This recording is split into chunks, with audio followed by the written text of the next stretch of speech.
You know, there's really only one place that I would go for any of my jewelry, and it's the only place I've gone for, like, my own wedding ring, my wife's engagement ring. Me too. To take care of the heirlooms that my mom left me. You know, Goldsmith and Jewelry Shop on Lee Road. Custom jewelry at amazingly great prices and honest people that I like working with. Yeah, 100%. They're right there on Lee Road, Goldsmith and Jewelry Shop. And you brought up custom jewelry. If I had my wife made her a custom Mother's Day ring out of an old chain that I had, gold chain. I'm glad you didn't say like made out of an old soup can. Anyway, they're able to make super high quality and one-off jewelry. No one else will have it. And the process is far greater than just buying a ring. It's an actual experience, but you have to get down there and see them to actually do that. It's right there on Lee Road. Yep. It's Goldsmith and Jewelry Shop. Go talk to the Davids. They're great friends of ours. I've known those guys for like 20 years now. Absolutely. It's Goldsmith Jewelry Shop. Welcome back to a corporate time.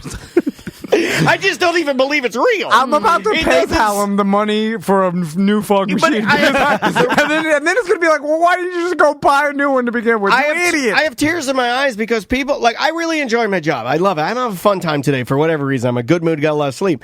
But there are things that you say, Tom, that I just don't even believe that they're real. You keep saying that you borrowed a fog. A collection of goods. Crazy talk. We have a lady on the line. We're going to get to our bid here in a second. But before the break, or during the break, we're talking about this fog machine you borrowed from a very, very, very good friend of the show who has who has literally given us thousands of dollars. Up to, I'm going to this is a low estimate with his charity times that he's kicked in money for Yellow Brick Road and all of that. I'm going to say this guy's in at least between $7,000 to $10,000 on this program. Yeah, I would say over 10. And you borrowed his fog machine for your haunted house for your son in October. And then you were going to give it to other listeners to return, and you still have it in your garage, and you just won't return it. And I will. No, my intention. See, this is where I start getting mad at you talking about intentions. Because if you really intended to do it, you do it. No, he's all about intent. He's like, I'm not racist. What was the intent of me saying that? See, now I got to get off board. I think I understand maybe I'm right. Maybe I am racist. I ain't giving it. Bingo, bango, bongo. I mean, well, that's one way to shut us down. I'm joking. But yes, it's horrible that I haven't returned it yet. And it's just because now it's hard for me to return because I don't... Because there's nothing in it for you. We know you're selfish. That's it. We know. It's hard for me to do something for other people. Why? Okay. Why don't we take... What's wrong with that? What if we boxed it up and mailed it?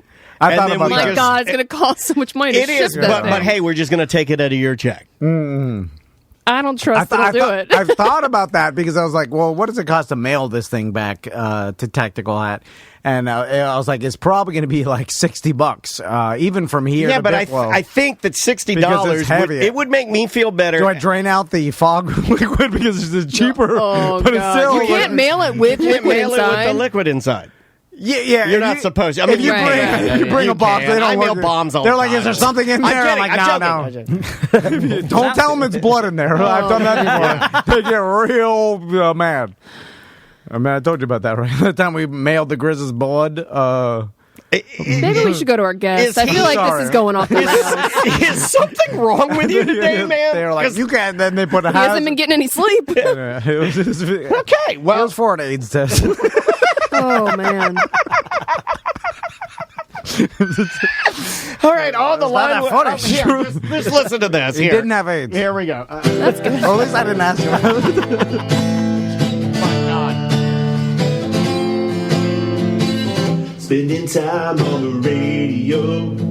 I really like the Tom and Ed show. Time to learn of what I'm missing. The next segment is a girl I'm kissing. Katrina, la la la, Katrina, la la la, Katrina, la la la, Katrina. We love you on the Tom and Ed show. Katrina, you're there. Yes. Are you uncomfortable? Yes, I am. Only. He made me delete that song. No, I know. But then I went on a different computer and I found it. Yay! Full transparency, Kristrima, we had a talk right before the holiday. We're like, hey, what happened to Kristrima? And then we came up with this theory that your husband got mad. This is true. We were joking around about your intro song, and then he banned you from ever coming back on the show, and then told you to stop listening, and then you did it, and we were never going to hear from you because again. We have actually had listeners who get into the BDM area. This is true. And then they start cheating on their wives. I'm just being real, man. Like we didn't. I didn't start a show to be like, let's see if I can F up everybody's life. I started a show to just try and put a small smile on your face while you're in your car. That's it. But then they start doing all this bad stuff, and then they get banned, and you can't listen, and you can't come to the events, and all this garbage, and that's what we thought happened to you. We thought that you... No. Yeah, so your husband didn't get mad that we were clowning on... No, not at all. Right. In fact, he's a VDM, but I listen more. I'm more of a dedicated listener than he is. That's why we like you more. Yeah, we like you more. I knew I hated that song. I'll write a better one for you, and I'll take that one and wipe my butt. Okay. What are we streaming this week? Okay, so I picked two. One that is very, very well produced and very good, and you probably have already heard of it. And then some garbage. We always like some trash. Mm-hmm. I love it. So the first one, you know how Netflix kind of tricks you now and just starts playing something? Yeah. Let's talk about that for a second. What do you mean? What is that? Okay, the reason I don't like it isn't for probably the reason you guys don't like it. A lot of people, like Netflix, when you're scrolling through, and I believe you can turn it off. I think you can turn that feature off. Well, I may be want wrong. to turn it off then. But when you go through and you just hover on something, perhaps let's say, you want to read the summary or just something. It'll just start playing, and I don't like it. I don't like it because I like to be ready when something starts. Same. Yeah. Okay, good. It is the same reason. A lot of other people don't like it because they're like, well, I don't want to watch that. I just want to read the thing. For me, it's just like it's an organizational thing. It's kind of like what we were talking about earlier about when I go to do like when I put that. Exhaust pipe on my Honda Ruckus. Yeah. I like to lay the exhaust pipe out, all of the tools I need. I like to get my beer ready. I like to put a cloth out so you don't scrape the... They're all about the prep. Yeah, I like the prep part of it. So anyway, I don't like that aspect of Netflix when it just starts playing. But anyway, what is the show, Kristrima? It is called Bridgerton. Yeah. And Keep hearing about this one. Yeah, I would never normally pick this show. I'm not into, like, romantic. You guys know I like horror movies and scary and funny. And but it just started playing, and I started watching it, and I got sucked in. And this show, you guys, is fantastic. And I'm going to tell you why. Yeah, sell me on it. There is a particular thing that was mentioned on another show. I won't name the person that said that she was listening to erotic fiction in the car. This is essentially like that, but it's not super, super nudie or anything like that. It's based in London Soft in porno? 1813. It's not porno, but it's... Okay, hold on. It's like erotic fiction. It's like Fabio, like that type of deal. I'm going to have a problem with this, and I'm actually texting my wife now to see if she can call in, because we had a knockdown, drag-out argument about this show. What's it called? Bridgerton? Because it is straight porno. It is not. It's about a woman coming of age and their sexuality. This is the show I was telling Tom about. Yeah, this is the show. 50 Shades thing. This is the show I was telling you about, where and it's inclusive. So, and that's the coolest part about it, is that you get like really good actors, and it's not just all white people. They do history, and then they just scatter everybody in there. It's better that it's just better that way. And absolutely. And this one lead guy is like a really good looking black guy, and he is just banging that girl on the ladder, off the ladder, in the bed, on the piano, up the piano, down the piano, flip the ladder. Do they show over, nudity? Back. Do they? Okay. Oh yeah. So yeah, this is 50 Shades of Grey, right? So I'm sitting there with my wife, who, by the way, had just turned me down for sex, right? And I'm on my iPad. I'm on my That's why reading news, and I'm listening to what I always listen to, like an old pop-up. I'm listening to Lagwagon in my Lazy Boy, and I'm reading the news.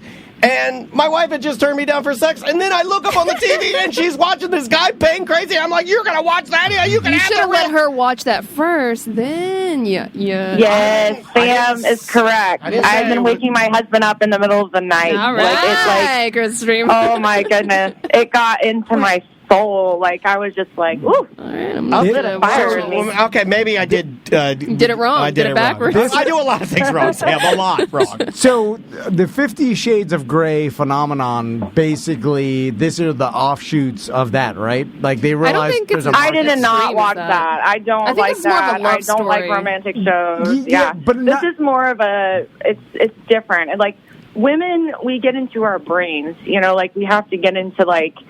That's what, like, we were talking about, like, listening to erotic fiction or something. It gets you in that mode where you want to make love to your husband, your loved one, or whatever. And so this show, it takes a few episodes. You have to watch it for a little while, but the sets are very elaborate or very beautiful. It's very lavish. And it's very, very... It just gets you. I thought you died of orgasm. I know it's ACT, but like, literally, it makes you horny. It makes you horny. It makes women horny. Okay. It did for my wife. It caused an argument. I'm yelling at her because I texted my wife to see if she could call the show because this show was a problem. But apparently I did it wrong. I guess I should have let her watch the episode. And then what do I do? Go, how was your episode? Like, what do you do? Just wait for her. Just wait for her to wake you up in the middle of the night. That's what I did. Oh, she's my calling. husband was like, okay. Christrema, I'm gonna pull Andrea up at the same time you're on the line. Okay, so just you'll hear A. Okay, hold on. Let's see. Okay, hold on. Hey, babe.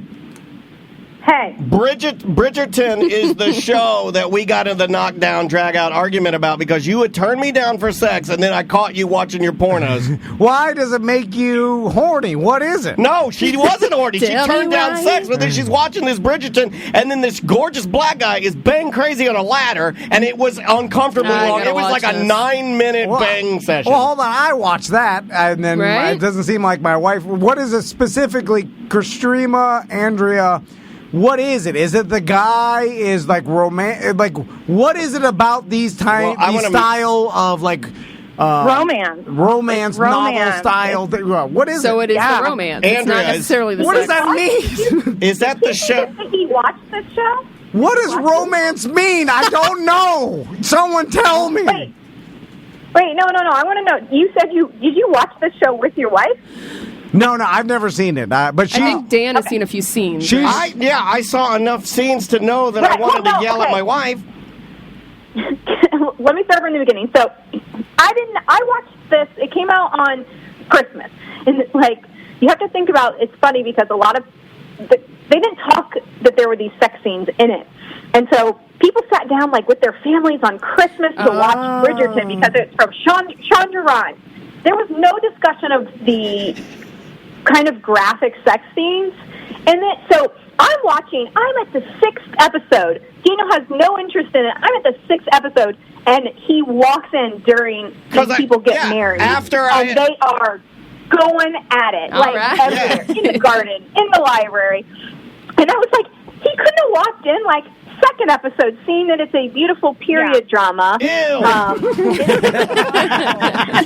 Andrea. Hold on. All right, now we're talking. Oh, my God. Tom's into that. Red Wings fan. It's funny, though. You guys probably think I'm kidding. I wanted to have adult fun time with my wife. She wanted to watch TV, right?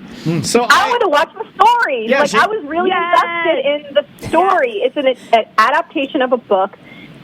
It's just, and so to answer TC's question, it's just a really good story. Shonda Rhimes is behind it, who's an excellent producer, and the costumes were, beautiful. And let's just be honest, Andrea. Is that what makes you horny? What makes you horny? I'll be honest. It's the black guy. He's gorgeous. Okay, there you go. Is that it? Is that what you wanted to hear? Well, I'm not watching this not show just to the black guy. get off or be horny or anything. I didn't even know who was in there. I'm watching this show because there's chemistry between these characters and it's the story, and I love period dramas. I love like anything British, and so I was really into it. And then of course, episode 6 is they get married. It's weird that I even have a wife that we can call on the show. Andrea, is she your nurse? She's your nurse, right? You were wealthy. All this is a facade.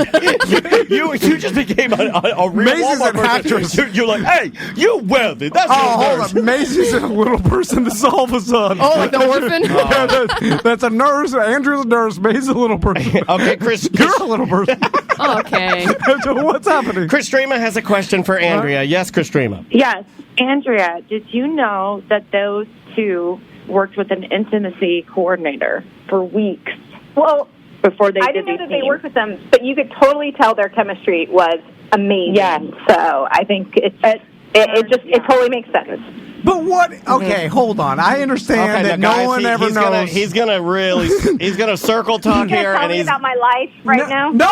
I damn. just want to know about romance because the number one thing Crystal gets mad at me about is I'm not romantic and I'm not like any of these guys. And the number one thing my wife gets mad about is probably a little bit of the same because I just want to go straight to the banging, I want it all the time. And Andrea probably wants some. We didn't need to put an explanation point. So I want it all the time, but she probably wants me to, I don't know, dress up in a 3-cornered hat and put you on a ladder. So No, what? it's not that. What It's are not these that. guys It's like, doing? It's the build up to it. Like you have to watch a few episodes to get it, but it's just this. And I am not a romance novel or a romance watcher of movies, but you have to give it a little while. My husband did not watch it with me, so I watched it by myself. And I would tell you something, it started a fire in my house. Yeah. Seriously. Wait, It so was Why'd you get so hard to build up the on door. what is it? I You, like, went on a couple days? I got build up in my arteries because I'm dying from bad health. But what? I'll be dead soon. Have sex with me. Like the guy romanced her, but what does that mean? I don't know. Like tell me can't exactly explain what to romance to do. You're not a Maybe watch the show and pick up some No, tips. but everybody's like, Maybe I your can't- wife will get horny. Wait, pause.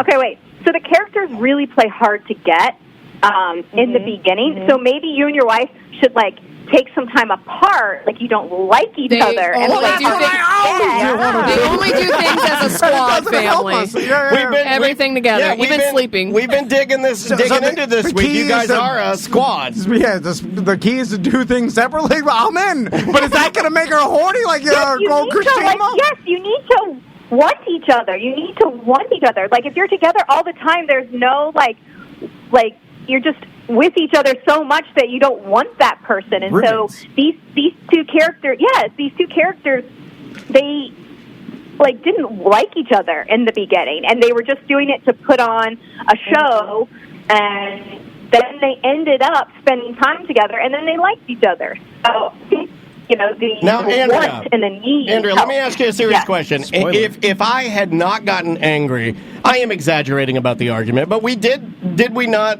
Yeah, no, you were mad. You were mad at what I was watching, so I turned it off and I went to the other room. Well, then you turn it back on, and then I know what you did. But like, if I had waited, not said a word at the end of that, and then came over and then, I don't know, if I'd paid attention and stolen one of the lines he said and said, may I have this dance, my lady, and then started rubbing your shoulders, would that have worked? Probably. All right. I guess I did do it wrong. So you walk in and you say, "May I have this dance?" You rub shoulders and all that. Tell me exactly what I'll to write do. you a romance manuscript. All right, babe, I'll let you go so we can finish with Chris Strema, okay? I love you. Bye, Andrea. I love you. All right, Chris Strema said bye. All right, Christina, what else do we got else here? you got? Okay, so besides that, and I just want to say one more thing. Tom, I don't think you understand, women's sexuality is in the brain. It's not... That's why there's no male strip club You get in that there. people go to. I thought the thing was sealed up. you lick the It's bottom or like top?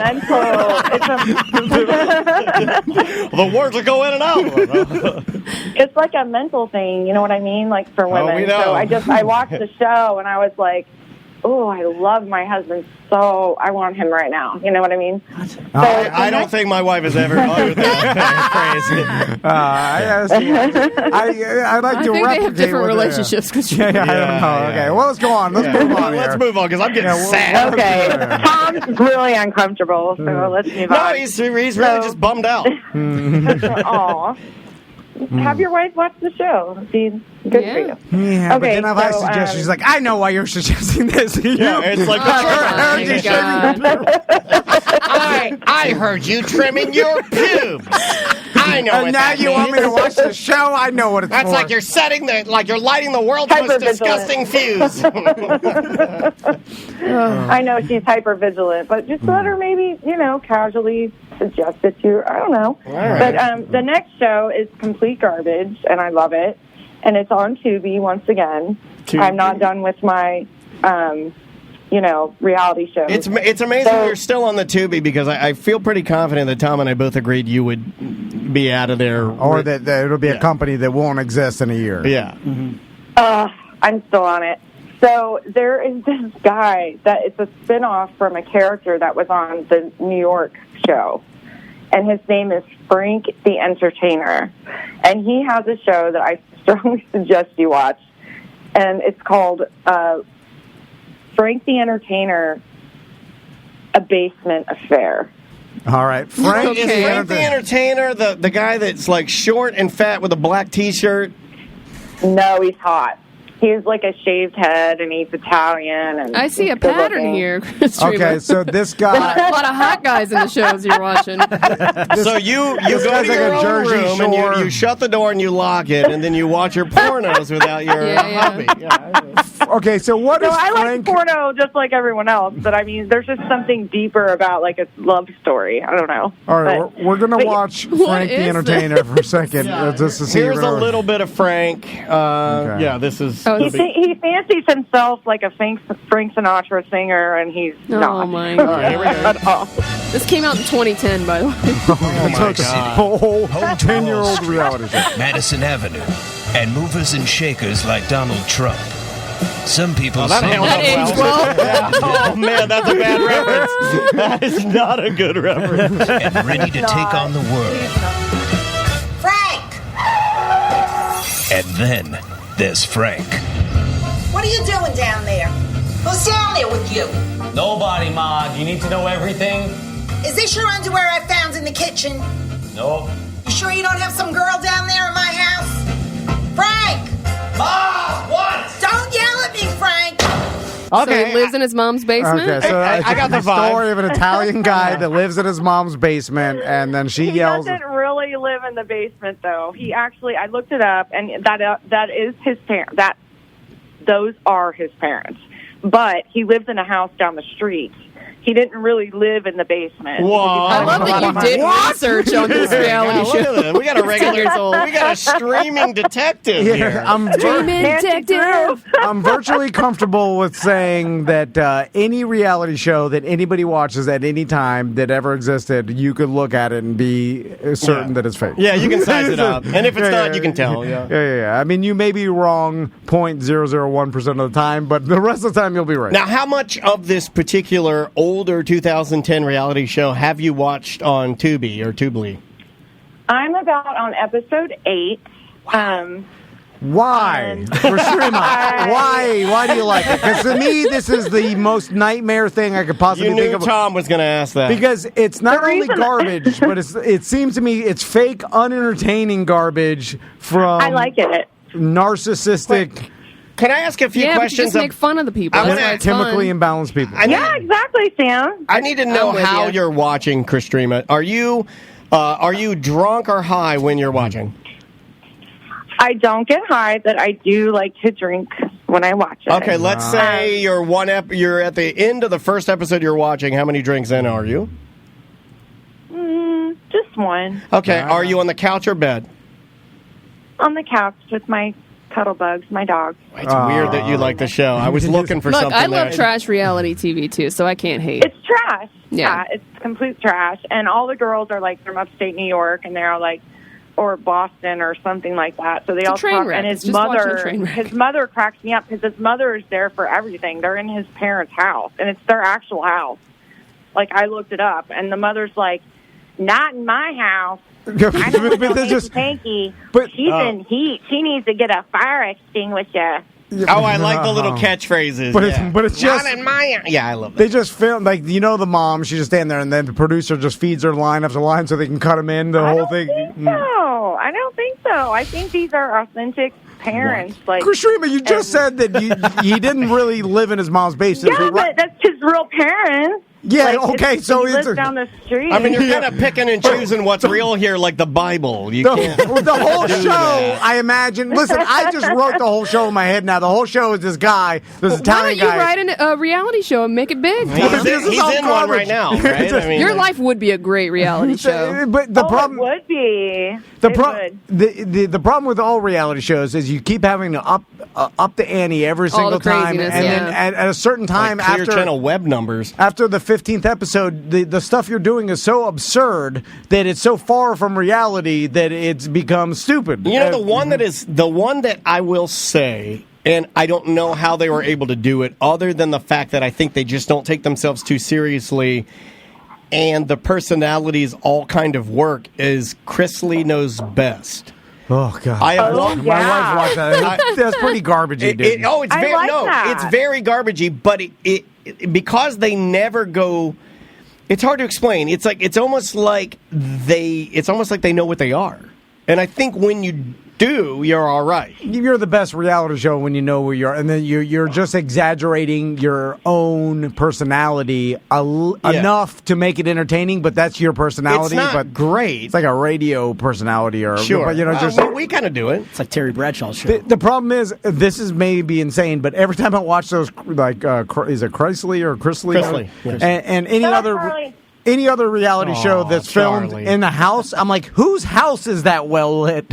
Like that's what distracts me is how well lit the house is. No wonder you can't have fun. I know. Your brain's broken. I'm like, look at this guy's kitchen. Everything, there's no shadows. I was having sure. Well, look at that. You're like, why is everything so well lit? Tom's like, my whole life is full of shadows. That's how insane I am. I got so high a couple of nights ago. I was having a problem. Because I was looking at Andrea and I kept going, that is Bill Burr in Mandalorian. And she's like, I know. You know what I mean? Right, you're trying to convince her of something she already knows. Right. By the way, anyway, I think a little distracting. Did you have to use Bill Burr? Can you use somebody who looks like Bill Burr? He was good. It was good. You need a redhead? Use John Reap. He's fine. Every time I see him, I'm like, Bill Burr. And then he started doing a political rant while he's driving under the cave. All right, so and then with the mask on, I'm like, oh. Well, then he walked in with his mask off, right? That's the only problem I have with The Mandalorian so far. He walked in with his mask off. I'm like, put your damn mask on. He took his mask off? Oh, I'm sorry. Spoiler alert. Oh, great. Well, hey, Krishrima, great job. I liked everything that you suggested except for the second show. Bridgerton, I think... I'm going to check out Bridgerton. I think Tom would like to watch that with... should have been named Jizzerton. That's all I think about. I think the wife should watch it alone. Personally. Well, that's just because of course, because these just shows are garbage for men. It doesn't make us horny. Like maybe the sex scenes are like, oh yeah, but if it goes on too long, it gets you in the mood, and then you'll like wake your husband up. I'm always in the for women. Yeah, it's not enough to get you in the mood. I saw bits and pieces, and the girl just a little bit of boobs, a little boob out, a little boob here. Men don't need. Dude, it's the love story. You don't understand. Like it's a build up. It's a build up. It's a build up, and that's like. When it finally happens, you're just like... Yeah, love does not make me horny. But for girls, for women, it does. But for men, they don't... but when your woman, like, jumping on you in the middle of the night, turn you on... That has never happened and never will happen. It will. And if it happened to me. That'll never happen. No. We have a sooner I will be starting center for the Orlando Magic next year with a $45 million contract. Yeah. I don't know. Well, Streama, we got to let you go. But hey, great job. And please tell your husband that we're sorry we created a false narrative created around him and what he thinks of our program. Dude, he's super confident. He's totally fine with it. I know what that is. That's the BDE, right? Mm-hmm. Yep. What's that? You don't know what BDE is? Well, she watches 10-year-old reality shows. That's true. That's true. She's out of the loop a little bit. That's your homework. It's like Big D BDM, but the E is energy. Yeah. Okay. All right. We'll talk to you soon. Oh, I got you. He does have that. Oh. Yeah, he does. So. Well, that's why you're horny, not the show. Myth busted. Okay. We love you. Bye. All right. Love you too. Bye. She's so sweet. Shout out to Charlie the dog, who I heard him. He was barking at the tail end of that. All right, let's take a break. When we come back, we'll talk about festivals. Butler's in here. He's he's traveled around with fish and has he? God, yeah, he's done the whole thing. Yeah. Let's see what he was able to cook up in the old lie creator. Stop there, you. Welcome back to a Corporate Time with Tom and Dan. I'm Tom. I am Dan, joining us live from the Hobo Fish Camp in beautiful Oak Hill, Florida. And this time, not on Skype, via Zoom, is our good friend, Tuttle. Hey, Tuds, what's going on, man? Hey, man. Yeah, no, I've been doing a lot of video interviews on Zoom, and I've been switching back and forth. You know how I think me and you are kind of alike, Daniel, where we're kind of techie, where we like to figure things out on our own. Indeed. And instead of like trying to just read what people are posting, because that's the basic stuff. And I found that Zoom is just way better and more stable than Skype. Yeah, we're going to give it a go for a little bit. Like I was able to figure out how to manipulate Zoom so the people that are on the other end of the line can actually see our full production, which is kind of cool. So this is the first time that we've interviewed Tuttle where he's actually been able to see everybody in the studio. Normally only sees one camera. How do you feel if you're Skype and you've had like a 12-year head start and Zoom is already caught up to you and past you? Oh, it's like Airbnb versus, what is it, YBO or? Yeah, VR or VRO or VMO, VBO, VMO. Oh my God, I have my headphones in and you guys going back and forth is really screwing up my brain. LGBTQN, QAnon, Q and of Green Gables. All right, you're freaking me out, people. What are you doing? Tony. Tony. It's Tony. Tony.com. May I call you? Everyone go to Tony.com right now. It has started. It has started. Tuttle. Yeah. Dude, are you all right? Okay, you and I, let's talk about something. Tuds, are you having a good beginning of the year? Because Tom and I, it's like we started the year good, and now we're progressively getting slower and more tired. I have completely nosedived in the past week. Like, I don't know what it is. A lot of people have been talking about this pandemic depression. And for the most part, I was doing pretty well. I've made a lot of changes for the positive, but the past week, I've been dealing with horrible bouts of insomnia. Like, I'm getting like 3 hours a night. Yeah. Like, I wonder if it's just like normal human or North American style pressure. It's not like all of us that live here have been having, it's not like that fun Christmas vibe. It's been weird. Is it okay? Tuttle, I thought because I sleep poorly too, and I think it's the biggest problem in my life. I think I sleep well. Do you? Yeah, but I don't know. I guess not if I'm so tired. Well, that takes away my theory because I was about to say you think it's no. But Tom, let me ask you though, when you the thing that I've been noticing is that, a lot of people cannot remember their dreams, but dreams are very important because that's your brain kind of like resetting things, getting rid of all the toxins and everything. And I cannot remember the last time that I can remember a dream. Like it's crazy. And I think that I'm sleeping. I just think that I'm not getting that REM sleep. Yeah, I don't dream either, and that may be a problem as well. I just don't know. I'm not dream, a specialist. So but they're less dreams, and they're more like nightmares. Half nightmares. Oh, yeah. Well, they're not full nightmares. They're not like I'm being murdered. It's usually, sorry, this is going to be pretty boring, but it's usually me forgetting something. Yeah, some anxiety. Or me working, and it's usually in the form of anxiety. A nightmare to you is a dream about something that gives you anxiety. Right. Well, I'd rather be killed. But I was doing some research. You know, like, have you guys ever had the dream where you can't run fast enough or you can't punch hard enough? Have you guys ever had that? In all of my dreams, I'm the fastest and I punch the hardest. Those are the only dreams I have. Well, yeah, we know what you're talking about. But also, I haven't dreamed anything in so long. I barely remember the last dream I had. Yeah, but you claim you're a dreamer. You do your dreaming during the day. Yeah. You're a daydreamer, not a night dreamer. I daydream a lot. But so... Sleep! What is it? Dream all night! But yeah... Sleep all day! It means... those things are certain markers that mean you're having some sort of feeling about something, you know. I wish you'd stop. Money. Can you stop saying the phrase markers? You've been using it a lot, and anytime you say that, I think of foods that are markers that you would find in your poop or in your vomit in order to delineate when you ate. A lot of bulimic people have marker foods they eat in order to... so that way they can manage the amount of vomit that they're spraying. Have you guys noticed the older you're getting, you're using new words as like crutch words sometimes? Because mine is like, I'll use like. I use like a lot when I get lost when I'm talking about things. And there's some other like buzzwords that I've been getting when I get older. But like since I've been older, it's like, God damn it, I want to kick myself in the ass for saying and sounding like a dad. And I'll never be a dad. That's not true. You could be a dad right now. In fact, I think the most maybe you already are. Yeah, the most responsible thing you can do right now is to try and adopt a child and never stop until you have acquired one. Listen, I still have fears that I have a child with down in Fort Myers. Oh yeah, we went down for a real radio event. This was before Drunky or Tom was on. This is when you were putting down that Fort Oscar Mayer. That big wiener.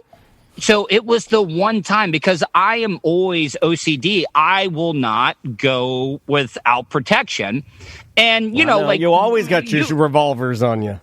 Yes, but I didn't at that time, and it was me, because I went away with 3 random monster listeners. It was another couple, and I'm in the back seat with the other one, and we're fooling around, and they're like egging her on, like, yeah, that's total, yeah, and I'm like, I'm a nobody, guys, and it was me and her on a blow-up single bed mattress. Mm-hmm. And it was one of the most white trash sexual experiences that I have ever had, because after I got done, a certain member of the show called me, Total, where you at? And it's more of a female voice, if you know what I'm talking about. Okay. I was one of two. I know now. Okay, but at one point there was crossover where you couldn't tell. Yeah, but what I'm saying though is that I was always worried that I could get a phone call any day, be like, hey, guess what, Patrick? You are a father, and like, what am I gonna do? I'm not moving down to Fort Myers. No, but I remember that was so. I mean, the kids would be almost 18 now. Yes. Yeah. So like, what the kid would be like 12. 13, so really like maybe 5 years. I mean, you missed all the hard part. Now you get the fun stuff. What if it's cool? Teach them how to fish. Yeah. Take them out in your kayak and yell at people in the intercoastal. But what if I was that weird, awkward dad? Like, he signs his, like, he's like a great baseball player or a football player, and I'm like, I meet him at one of his big media days, and I'm like, I'm your dad. Hey, help me out. Don't say it like that. I'm your dad. Well, that's what.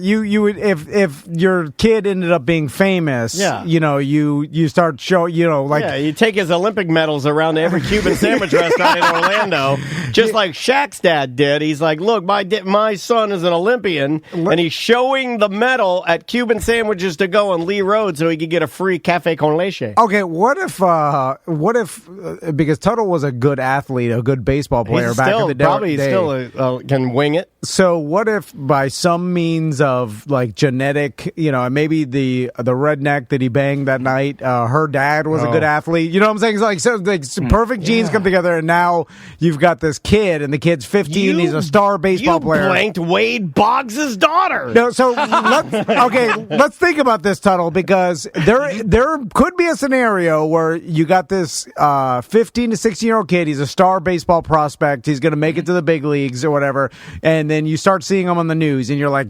he's from Fort Myers. You start putting two and two together. He looks like you. And he's got a humongous head. I thought we did a great job today on the game, and I hope to win again. And come on, guys. You're like, oh my God! You're like, holy ass, that's my son. And then you jump in one of your PT Cruisers and you take off. No, but so what this could be your ticket, Tuttle. It's a big opportunity. Like, this could be my way out of what I'm dealing with right now. Yeah. Which is we don't know what it is. Extreme poverty and depression. It's Groundhog's Day at a place I call the Hobo Fish Camp. Yeah. Just imagine that's just called Hogs Day. It's just Hogs Day. But it's the same stuff over and over again. It's like next thing I know, I wake up, I work out, I do my show. By the time that's done, I talk to some random girl I'm trying to hook up with or make connections with on Tinder or Snapchat. And then, oh my God, it's 6 o'clock. The sun's going down. Now I got to work out again and smoke as much weed until I can go to sleep. So do you fish anymore? What happened to fishing and shrimping? No. The fishing has been absolutely horrible here. Like, I can't even keep, the fish are so small. I used to pass off undersized fish to the Mexicans. I would stomp on them with my shoe to flatten them out to get some length out of them. Okay, I thought you were crazy at first, but now that I know that you're trying to scam by flattening your fish, I am pro. I know that's a hot take, and I'm not even trying to be hot. I just feel like if you're going to try to get some value out of an undersized fish, stomping it is the correct play. Yes, it does. You can flatten a fish out and get some I've length. never heard of that. I never thought to flatten my fish. Yeah, before I sell them to I would flatten a fish. I'm saying I've never thought to flatten a fish before I sell it to my Mexican friends. So, Tuttle, what would you do if you saw Tuttle Jr. on the news or whatever, TJ. out of Fort Myers? He's going to be an MLB prospect. Listen, he could be the next. What's that? And he's like, "Are you my padre?" That's a baseball joke.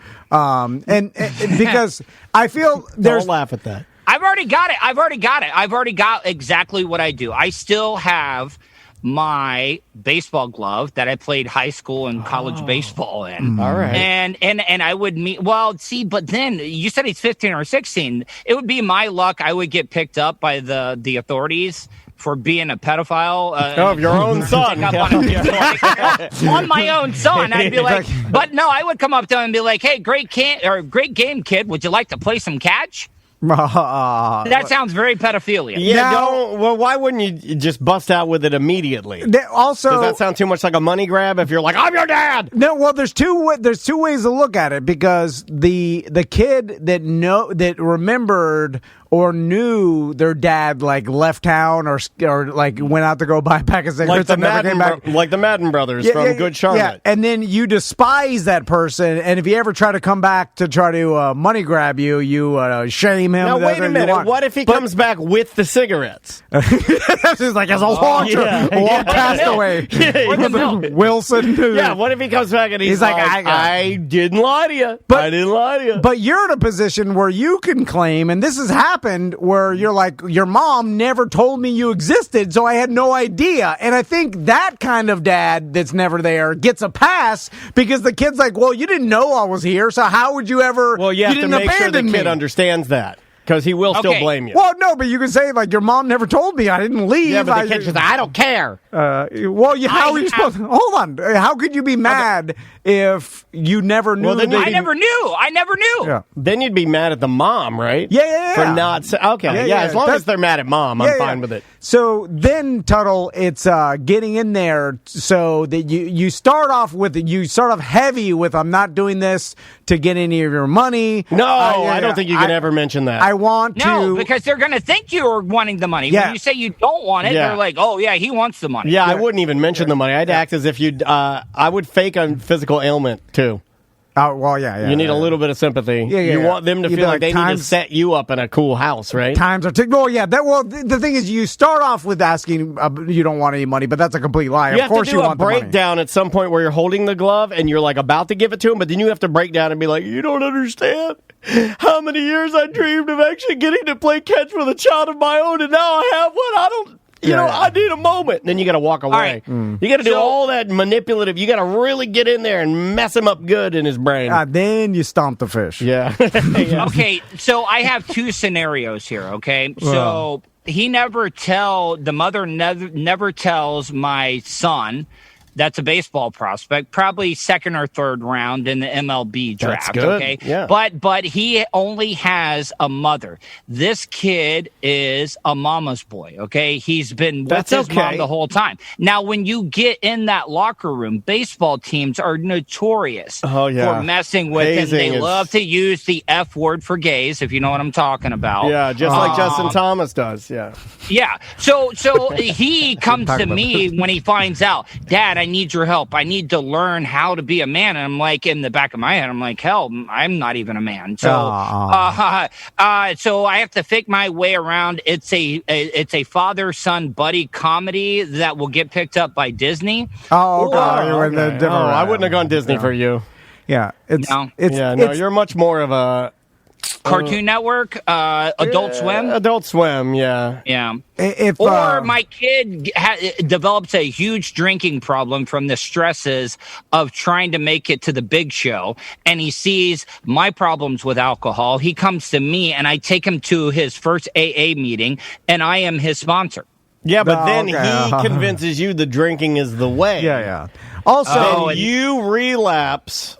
And then it's about both of you trying to turn both of your lives back to good. Yeah, I was about to say, there's probably if you did have a kid, it's 99.9% chance it's just regular Fort Myers white trash. Right?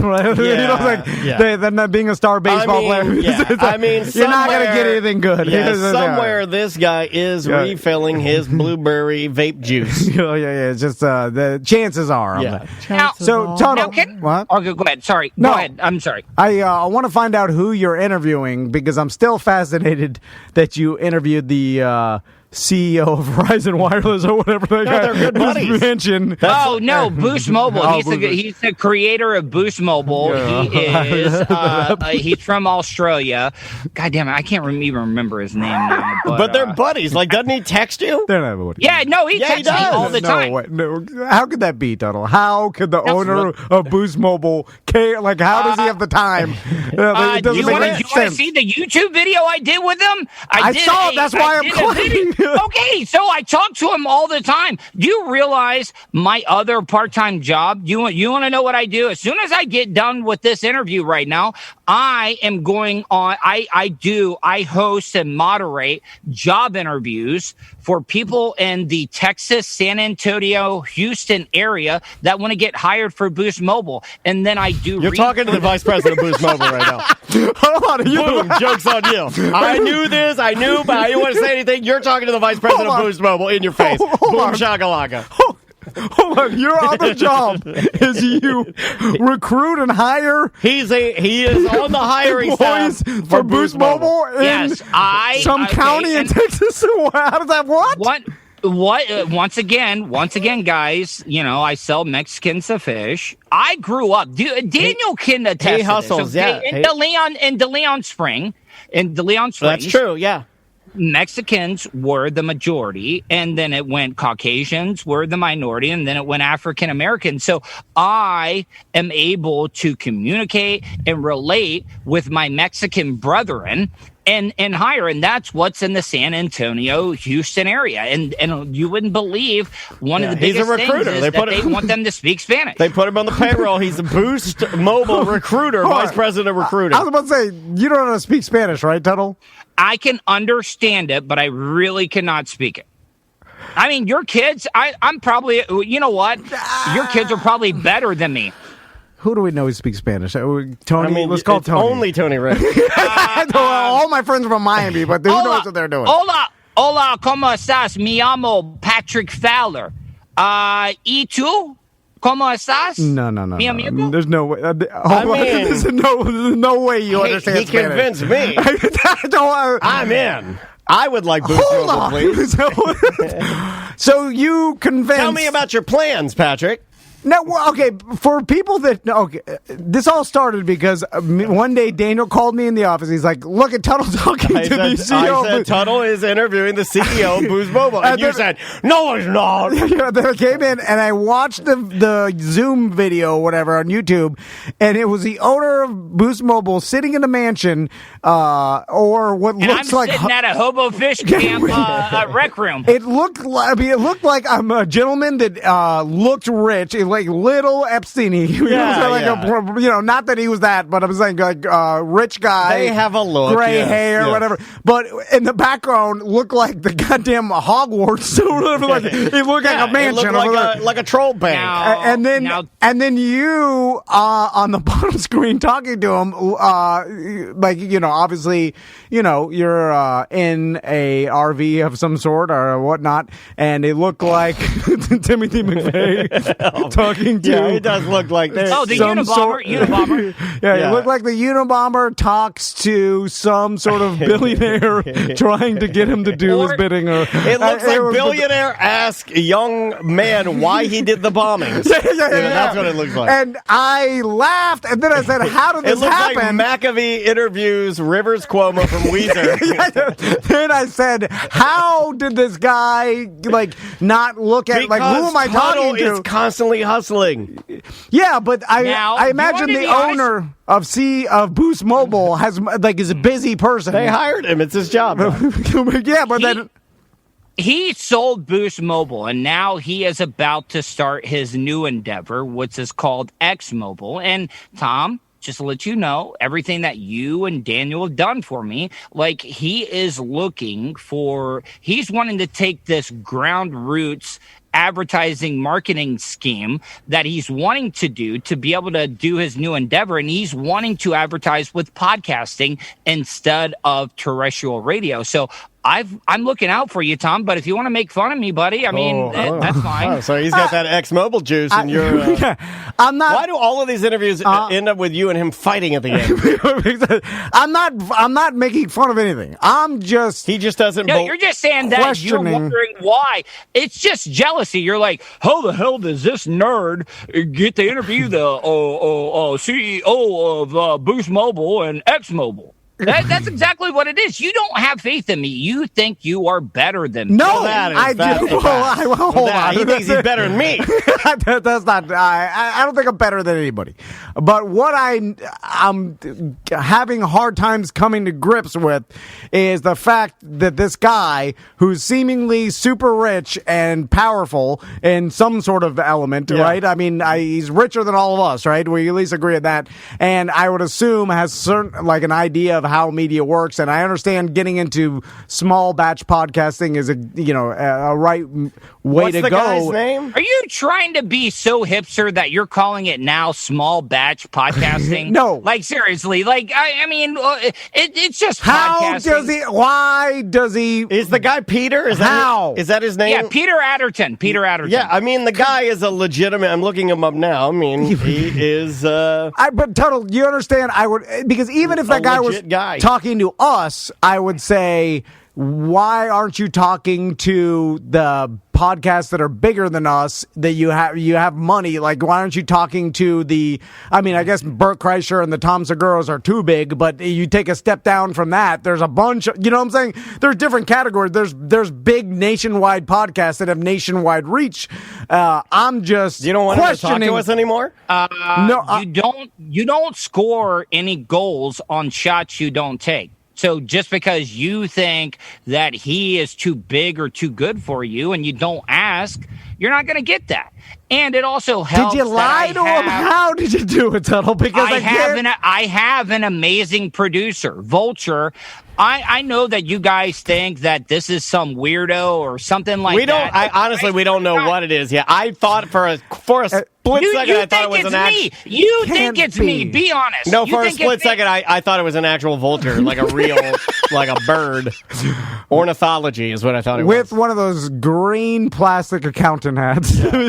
Yeah, like the visor, like the visor, like you're cashing in chips at a casino. Yeah, the green accountant visor. Let me ask you guys an honest question. In your first year, how many sponsors did you guys get? 0. Now, podcasting was not that big back 0. then. We had no sponsors first year. Well, I just picked up my 6th sponsorship, Starfire Transports. They can haul anything that you want to. Check out their website, starfiretransports.com, or you can call my guy Brian. He'll hook you up. So, I mean, I'm just picking up my 6th thing, and it's all due to Vulture. Like, I only have to see. You need to get yourself a Vulture and dump Dobson. I know that. So get rid of Dobson and get Vulture. Well, how much you have to pay Vulture? Now, no. Here, now, how about this, okay? I'm a big soccer fan. Daniel's a big soccer fan. I think you're a poser soccer fan, Tom. Okay. That's nice. You know, we can do this because in soccer, you have to buy the rights to the player. And then you got to pay his own salary. So, you know, you got to pay me for the rights. If you want a Vulture on your team, I mean, let's talk here if that's what we're wanting to do, because, I mean, he's gotten me a lot of sponsorships. He's getting me a lot of interviews. I don't have to worry anything behind the scenes. How good would it be if Tom and Dan just had to roll up like the rock stars you guys are and deserve to be treated?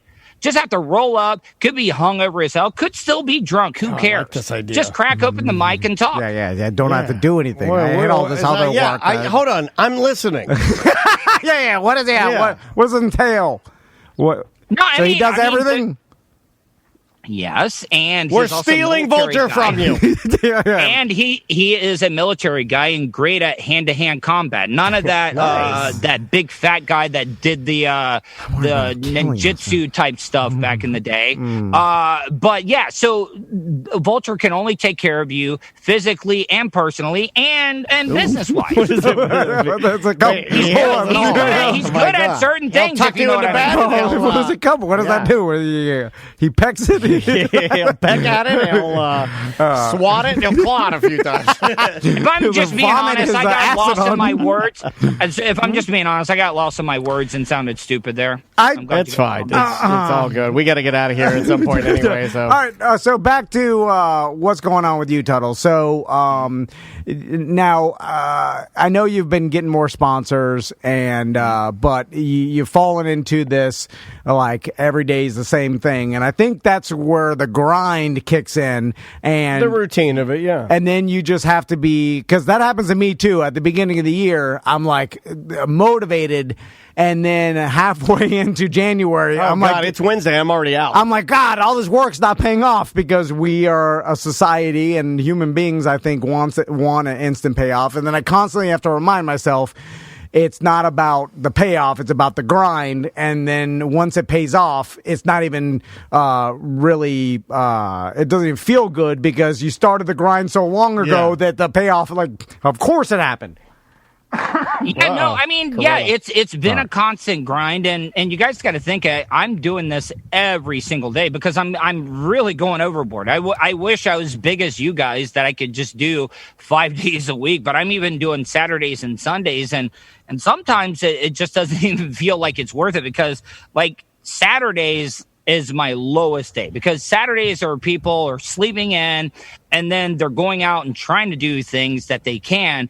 And that's usually my lowest day when it comes to my download. So I'm like, kind of like, why am I even bothering on Saturdays? Yeah. I don't know if I'd do a Saturday show unless you enjoy it. Tuttle, I haven't done one in the last 2 weeks.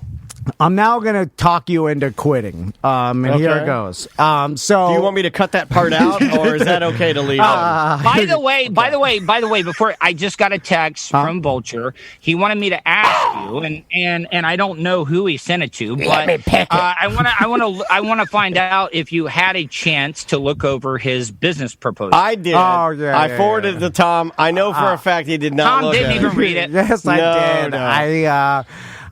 He read it, but he thought it was for me. I and he texted said Daniel it was back fantastic. an emoji of a gun and then saying he's coming to get us. Yeah, he did. Actually, that is true. And this is the beginning of the circle note. He asked me, I forwarded the business proposal to Tom, and Tom said, how do I decode this to see the ransom note? We're just messing around. All right. No, Tuttle, now I'm going to try to convince you to quit. Okay. All right, go ahead. So, is it even possible nowadays to start now and be successful? Well, to even he turned his camera off. No, I did not. There you go. I'm there. I'm here. I just You're not there. My He's there. low battery message came on. And I guess it cut out the camera. Vulture, bring the power bank. Is it even possible nowadays to even build an audience with so much distraction and infinite content? It's like, imagine starting a hot dog stand on the corner of a city where every single corner had a hot dog stand, right? Like literally there's a hot dog stand. I wouldn't do that. I'm not stupid. Well, I'm just saying, it's like when there's 10 million hot dog stands and you start yours, yes, but mine's different. You can make the best quality hot dogs you possibly can within the margins of, you know what I'm saying? Right. But everybody's tastes are different, so your best quality hot dog may not be as good as the other one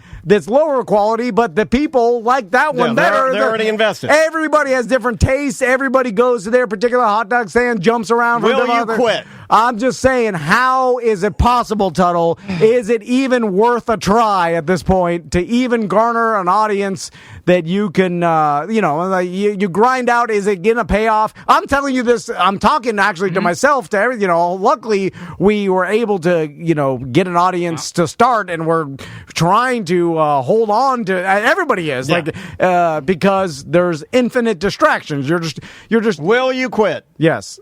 Did I convince I'm not you? quitting, because at my hot dog stand, it's going to be a front for illegal drugs. So when you order mustard, you get cocaine. Relish, you get methamphetamine. Ketchup is ecstasy. Ooh. And if you order a Chicago-style hot dog, that is a straight-up stuffing scenario where the drugs hit you even harder. I did, Tuttle. I did think about this a long time ago, and I was thinking the podcast business is a great business to launder money through. Did you ever watch Ozark? Oh, no. I've written a script. Now, all the NASCAR movies, if you think about it, all the NASCAR movies in the world have always been pretty successful at the box office. Yeah, they're good. I'm working on a script where a Mexican cartel starts a NASCAR race team. And now think about this. How much money a year could you launder? Because, you could say, I had to take the car in the wind tunnel to test it at Talladega and Daytona for next year. Who can say that I didn't spend $1 million or $2 on research and development in the wind tunnel? I need an extra pair of tires for next weekend's race? Yeah, go ahead. That's how you're going to launder your money. And I'm telling you right now, this is going to be the best drama comedy buddy duo that you've ever seen. Well, the only problem with that is that you're like, I spent $1 million on tires. And then they're like, from what company? I'm like, oh, God, Ron! He's got a gun! Because it's as easy as them just finding the company, the tire company. And so what, are you against capitalism or something? No. I got to buy them from a certain brand of person? Oh, what are you, a Democrat now, Tom Mann? I'm saying that how to launder money, that's why they use casinos and other like cash companies. Yeah, but you have to show a loss. That's the key to laundering money. Yes, you don't want to make too much money. Have you ever watched watch the Ozarks, how many times did Marty freak out that somebody brought some extra income in? You know, that's the whole key about it. You want to make it look like you're losing some money, but you're really not losing some money. You're losing the point of laundering. You need to get with a company that's already a front for something. They make two. They need my NASCAR team is the front. Well, I'm not a movie. I'm talking about real life here. You find a company that, and there's plenty. I know in Miami there's a bunch. There's probably a bunch Miami up here. Subs. There's companies that literally, like I believe the old sub shop I used to work at when I was a teenager. Yeah. What happened is the mob or whoever the hell owned it, they would say, "Hey, this sub shop makes X amount. This sub shop makes $190,000 a year profit, right? But it doesn't. It barely stays alive. It just earns money to pay the stupid teens that work just there to exist. But the $190,000 is actually the money the mob made on drugs, but they're laundering it through the sub shop so that it comes out clean to the other side, and they're like, my sub shop made this much money, and therefore they can spend it. So you need a company that can pretend like they're paying you $100,000 a year for advertising and then cooking the books that way, and then technically they're just paying you to tell the government that. Anyway, there's a whole laundering thing. You'd have to read about it, but that's where you go into crime.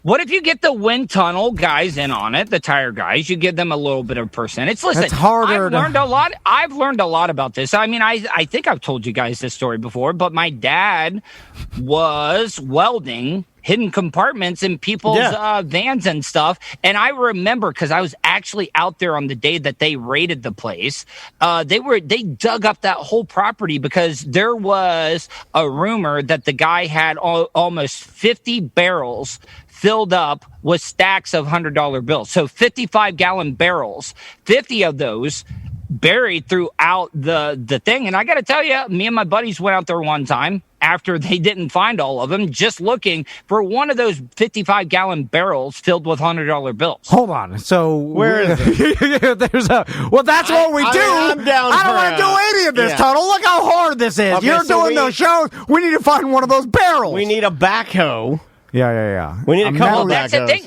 No, but my Who's got dad a was a metal welder, detector? and I'm glad you bring up backhoes, is because my dad, when the gears would break down, they would hire him to weld up the gears, grind them down so they would actually fit with each other. And that's what he was. I was actually helping my dad that day when they raided the place looking for the 55-gallon drums. And I'm telling you right now, they said there were 50 of them, and they only found, I think, 37 or 38 of them. Now, just imagine how many $100 bills you can fit in a 50-gallon or 55-gallon drum.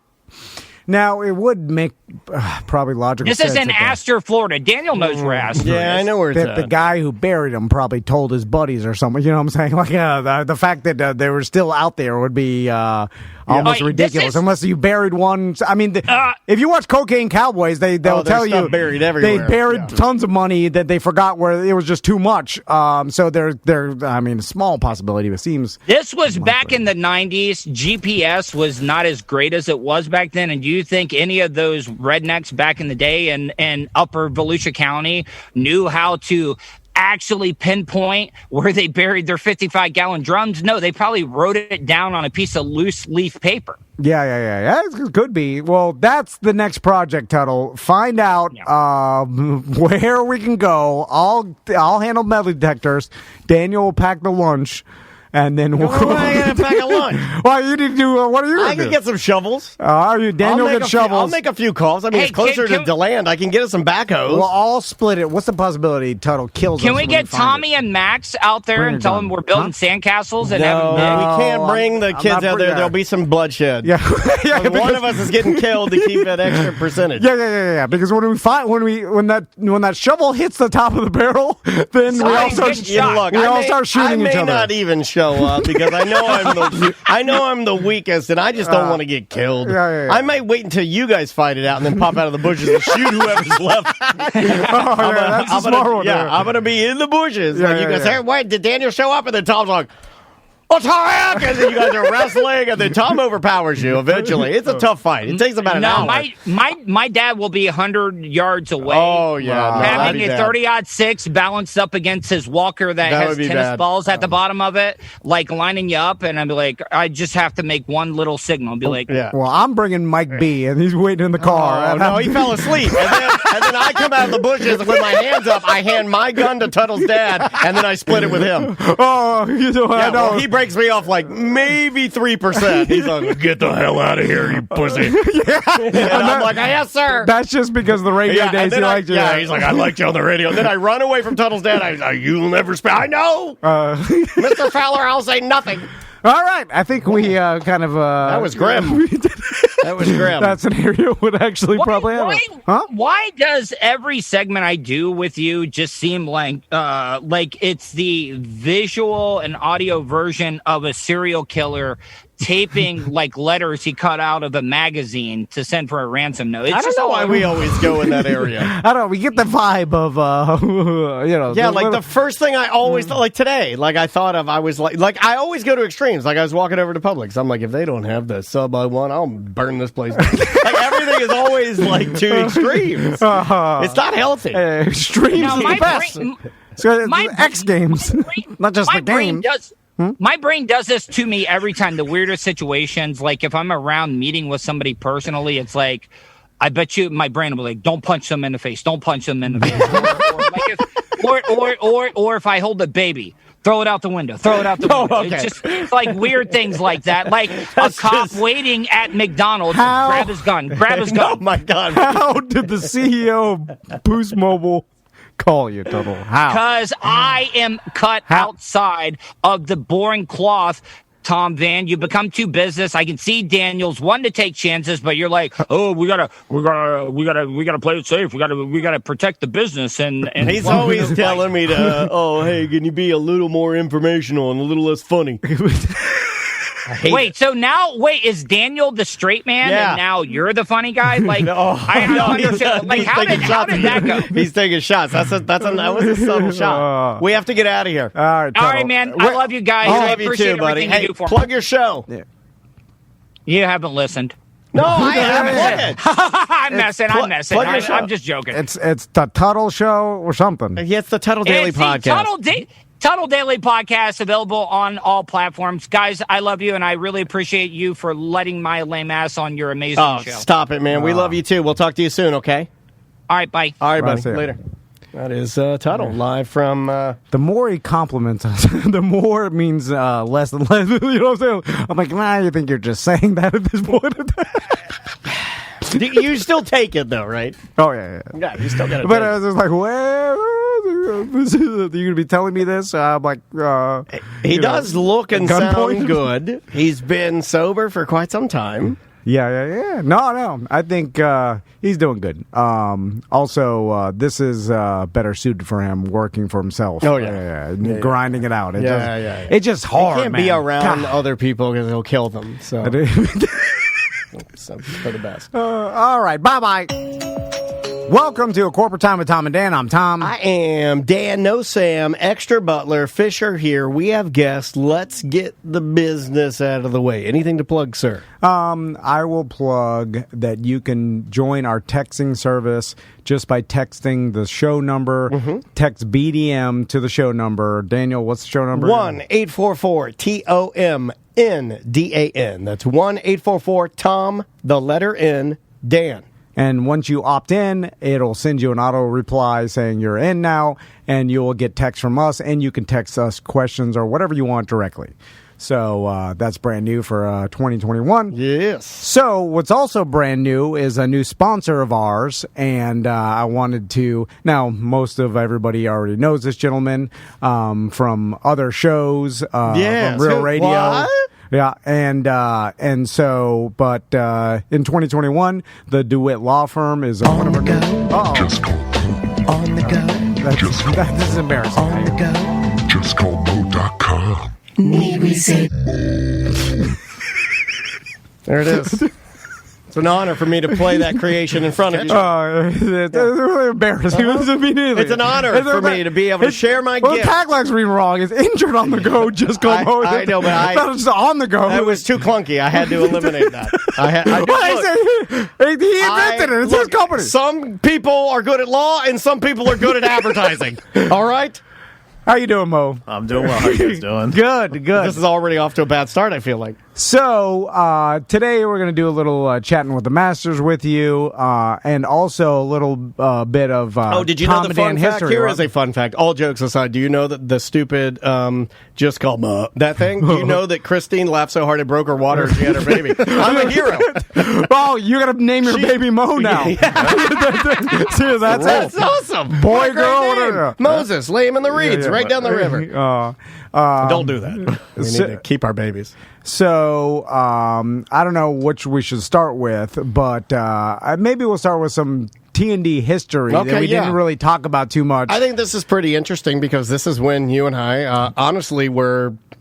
I don't know, floundering a bit. Yeah. Freaking out. Drowning a bit. And I thought about this, too, because for whatever reason, when you work, and I think it's mainly as a personality in the terrestrial radio world, if you form this paranoia, and it is justified because if you think about it, you are told from day one of being hired that you could be fired at any time, right? It's based on ratings, based on whatever. Like, you never know, and that was the whole thing. It's you never knew when your last day was going to be. They were just waiting outside the door. That's the radio cliche for sure. Yeah, and we've seen it happen. And so everybody that worked as at least under the personality realm had that ingrained in their heads every day of work. So imagine you show up to every day like, today could be my last day. And even if you didn't really care, like me or Daniel, it still has some sort of psychological effect. Yeah, it has an effect on you over time, sure. And I believe it ups your paranoia level. And then I think that, and what made me think this even more is once I got out of the radio world, and then when I have interactions with other people in the radio world, I'm like, why are you so paranoid, bro? And then I forget. I'm like, of course you are, because I was too. Anyway, so you can feel it. It is an underlying, and I'm sure there are other jobs. Like we have some listeners in our Twitch chat room that are saying they can feel that at work. So I wouldn't say that it's only radio. No. But there are specific type of businesses and professions where I feel like that underlying, and it can amplify itself. Yeah. And for guys like me that have anxiety, not necessarily a good thing to deal with. Yeah. So anyway, me and Daniel were probably extra paranoid or over paranoid, and it was the time where all the you guys know all the podcast stuff was going on and whatever. So we were like, we need to talk to a lawyer because we're afraid of getting sued because we're looking at our backs and we're like, oh my God, they're coming to get us. And I would only use the side stairwell whenever I would. No, I'm kidding. Yeah. We asked Sean, and he was like, oh, you got to talk to Mo. Well, we had to go to the only person we know that can navigate both the regular web and the dark web. We needed someone who's both good and shady at the same time. He should be called a webmaster. Yeah. Wow, that's good. We'll write that down. Can we? We need copyright that. Yeah, we needed some help, and the rest. Yeah, so Sean Watson from the News Junkie said, you got to talk to Mo, my buddy, my lawyer, Mo. And we had a secret meeting at Sean's house. I'm not sure if Sean wants to announce that, about... I don't know. That's fine. He's moved at this point. Okay, yeah. He did have piranhas. We had piranhas, and we were formulating the piranhas. Our plan to attack the station.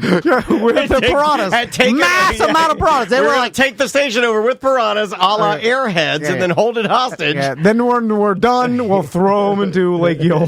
We'll stop them flat and sell them. Foolproof plan. Yeah. So Mo actually sat down and talked to us in Sean's apartment. Yeah. And we were telling him all, I think I was crying in a beanbag chair. So I appreciate the help with that. And I think that's before Sean had the midday show. I think he was on at 5 a.m. or 4 a.m. Yeah. That was a long time ago. Because I wasn't on the air with him at that point, and he just asked me, he's like, can you come to my apartment? Because he lived downtown, and it was like at 2 o'clock. I don't think he told me why I was coming. And I just showed up, and you two were there, and you had your contracts, which were horrific contracts. Real bad. Oh, you should see the new one. Minus pictures, stick figures written. Well, I draw pictures near the contract item so I know what it means. And needless to say, that helped us. Also, this is a other little known fact that the first dollar ever made by our company. We should have a plaque like a sub shop. No, we needed the money too much. No, we needed every dollar too much to frame one. That was not like. But the first dollar T&D Media ever made was by doing video work for the DeWitt Law Firm, and it was at the time where we first started the company. We needed, during that time, we didn't have any advertisers, barely had any BDMs, and we needed other ways to supplement our income. It's like an odd job we were doing. Yeah, and then we were like, man, well, what do we know? And I'm like, Daniel knows how to produce and edit videos really well. He's done it for a lot of people before. Yeah. And then we were like, we know how to write commercials. We were just using whatever we learned and trying to apply that to. It was like might as well have been an Etsy shop for all intensive purposes. And that's what kind of led us into work with Orlando City and stuff. But the first videos we ever made, and I don't even know how that came about. Do you remember, Mo? I think somebody asked us. I think again it was through Sean, because I think I asked Sean, I was like, you know any video guys? Because I don't know if you guys know the history of how I know Sean. Let's talk about that. Yeah. I actually don't think I've ever told this story before, but so we hired a company out of Chicago to do our website and like search engine optimization, all that kind of stuff. Okay. And Sean was our account rep. And so they flew Sean down here, and he showed up in like his one blazer in my office. I don't even think I worked at the law firm at the time. I went over after hours to meet him. And he was our account rep. And then like halfway through our contract with him, he called me. He was like, hey, I just want to let you know I'm leaving the company, yada, yada. I think maybe he told me he was moving to Orlando. I was like, do you mind if I ask what you're doing? And he goes, well, I got this job at Real Radio, and I'm moving to 55 West. I was like, well, I'm staring at 55 West out my window right now, and I listen to Real Radio all the time. Yeah. And then, a few months went by, I didn't talk to him or anything. And then as I was leaving the office every day, there's this guy sitting in Finn Henry's, and I was like, he looks really familiar. Are you sure this is Sean? I don't know. He's never been there before. He's not the bar type, is he? Yeah. But I mean, I only Finn Henry's a library. He's more of it's a public library, 24-hour fitness guy, isn't he? But I'd only met him once, so I didn't really recognize him. So I had to pull up his Facebook, and I matched the tattoo on his arm on his his Facebook picture to him. I was like, "That's that guy from the web company." Yeah, and then I just started talking to him and hanging out with him because he was there every day when I was leaving the office, and we became friends from there. And then, wow, that's awesome. The rest is history. Yeah, that is cool. It's what a coincidence, too. Yeah, that you talked to him when he was in Chicago, because I remember when he came from Chicago, he started doing the ultra pre-morning show from 5 to 6. Yeah, 5 to 6, early. Yeah. So, God, what are the chances? Random. Anyway, so you asked Sean, and Sean referred us, because I think we were telling everybody, hey, you know anybody that wants videos? We'll do really mediocre videos for you if you need them done. And then I remember talking to you about it. And then what do you need? And then I remember going to do the videos, and I had a digital SLR and a tripod. Yeah, and then Tom had a yellow legal pad that he stolen from me. And I was dressed as direct. I was wearing a beret. And he borrowed a pin, and he was wearing a beret and a small ascot. Posing as the director, and his role when we would shoot these is I would just hit record and square up the shot and make sure we were shooting. What we were shooting was what we wanted, the shot that we wanted, and then you would ask questions and act as if you were directing, you were the mad genius, you were the grand conductor grabbing all of the pieces, and then later you were going to stitch them together into what can only be described as a celluloid and film masterpiece. Mo, you must have known that we didn't know what the hell we were doing. These guys don't know what they're doing. Because Tom's like, give me that again. Just be a little more legally. I remember you sent me like a sample. I think it was like a NASCAR video. You're like, we do this all the time. We can do something great. Or you gotta, Mo. Oh yeah, the Coca-Cola. You gotta video. fake it till you make it. I did a video for NASCAR, but that one, I was able to put in a little. I could put in some 38 special. I could put some flames in there. We knew a lot of NASCAR. I could put American Eagle, but we know what that audience likes. I mean, I could have put the Eagles in the law video. I think it would have worked. And I remember shooting that day, and then when me and Daniel were leaving, we were like, "Do you think they bought it and thought we were professional?" And we're like, "No, they do." I mean, we'll do a good job. I looked down and I wasn't wearing shoes, and I had a bandage around my head like a Civil War drummer, and there was blood all over it. I was virtually certain you didn't believe it. I had a barrel on the straps. Yeah, you look like an old. Hard to walk in a barrel. They don't depict that well enough. It is very, very. It's even harder. You take long steps. It's even harder to go number one because you have to lift it up over your head, and then you're just going blind. Yeah. Anyway, so that was the first money our company has ever made. Yeah. And that, honestly, that day, I remember thinking that, all right. Right. Immediately following, we went to Buffalo Wild Wings and ordered $1,000 worth of garbage. Yeah. We immediately were like, all right. We're like, drinks for everybody. Who wants a soft pretzel? We're like, start making the TD shirts. That's what we need. Yeah. We need shirts that has, Put our faces on these shirts. We're rich. But I did think, I was like, well, if we made money, like this could work. Like honestly, sometimes it's just the first transaction of a business, and it really does give you confidence that this is a possibility. But so thank you for that. Yeah, we really appreciate it. For the record, the videos were good. We put them on the website. They lived there for a while. Yeah. They serve the purpose. Yeah, and so it's just it's a cool Tom and Dan piece of history that now you're on board and you're advertising. So let's go back from the beginning, Mo, and let's talk about how first you started working for the DeWitt Law Firm, and what was your path getting into being a lawyer and a prominent lawyer now in Orlando? So I went to law school, took the bar, became a lawyer. That's how you do it. That's pretty much it. No, I mean, my mom was a lawyer, so she's the one who originally founded the firm, and it was just a small firm, basically just her for most of it. And she's probably a lot smarter than me. She's kind of super freak lawyer brain, but not very good business brain. So she's done a lot. Like her resume's it's thick. As far as being a lawyer, it's a super. I was intimidated when we were doing the videos. It was with your mom too. Yeah. It is a fun read if you like being impressed. I'll say that. How about that? Yeah, she went to Cornell Law School, like Ivy League law school. Like she knows her stuff. And then so I graduated law school. I was a public defender for a while, kind of threw me in, just started doing trials. Now, let's go back because this is interesting to me because I never had this. And I've seen people that they're... Well, that's because you're always the defendant. I'm always wearing the big baggy suit. My lawyer bought me. I mean, he is lawyer. You are juggalo. I'm like, why'd you go to the Magic Mall to buy this pinstripes? My God, it's purple with like a small pink stripe. I look like a ska wolf. But if your parents have either a business or own a business or work in a particular type of business, a lot of times I've seen this before where the kids of those parents, like the parents always want, and I can imagine like it would be cool if my sons eventually, I can't see this happening because without us, I don't know, this company just folded. It's barely on broadcasters though. Yeah, they could. Lately my daughter has been like, she now understands that what we do is talking. Yeah. So like she thinks it's fun to ask me like, oh, what did you and Mr. Tom talk about? So I try to I dumb it down and make it obviously for little ears.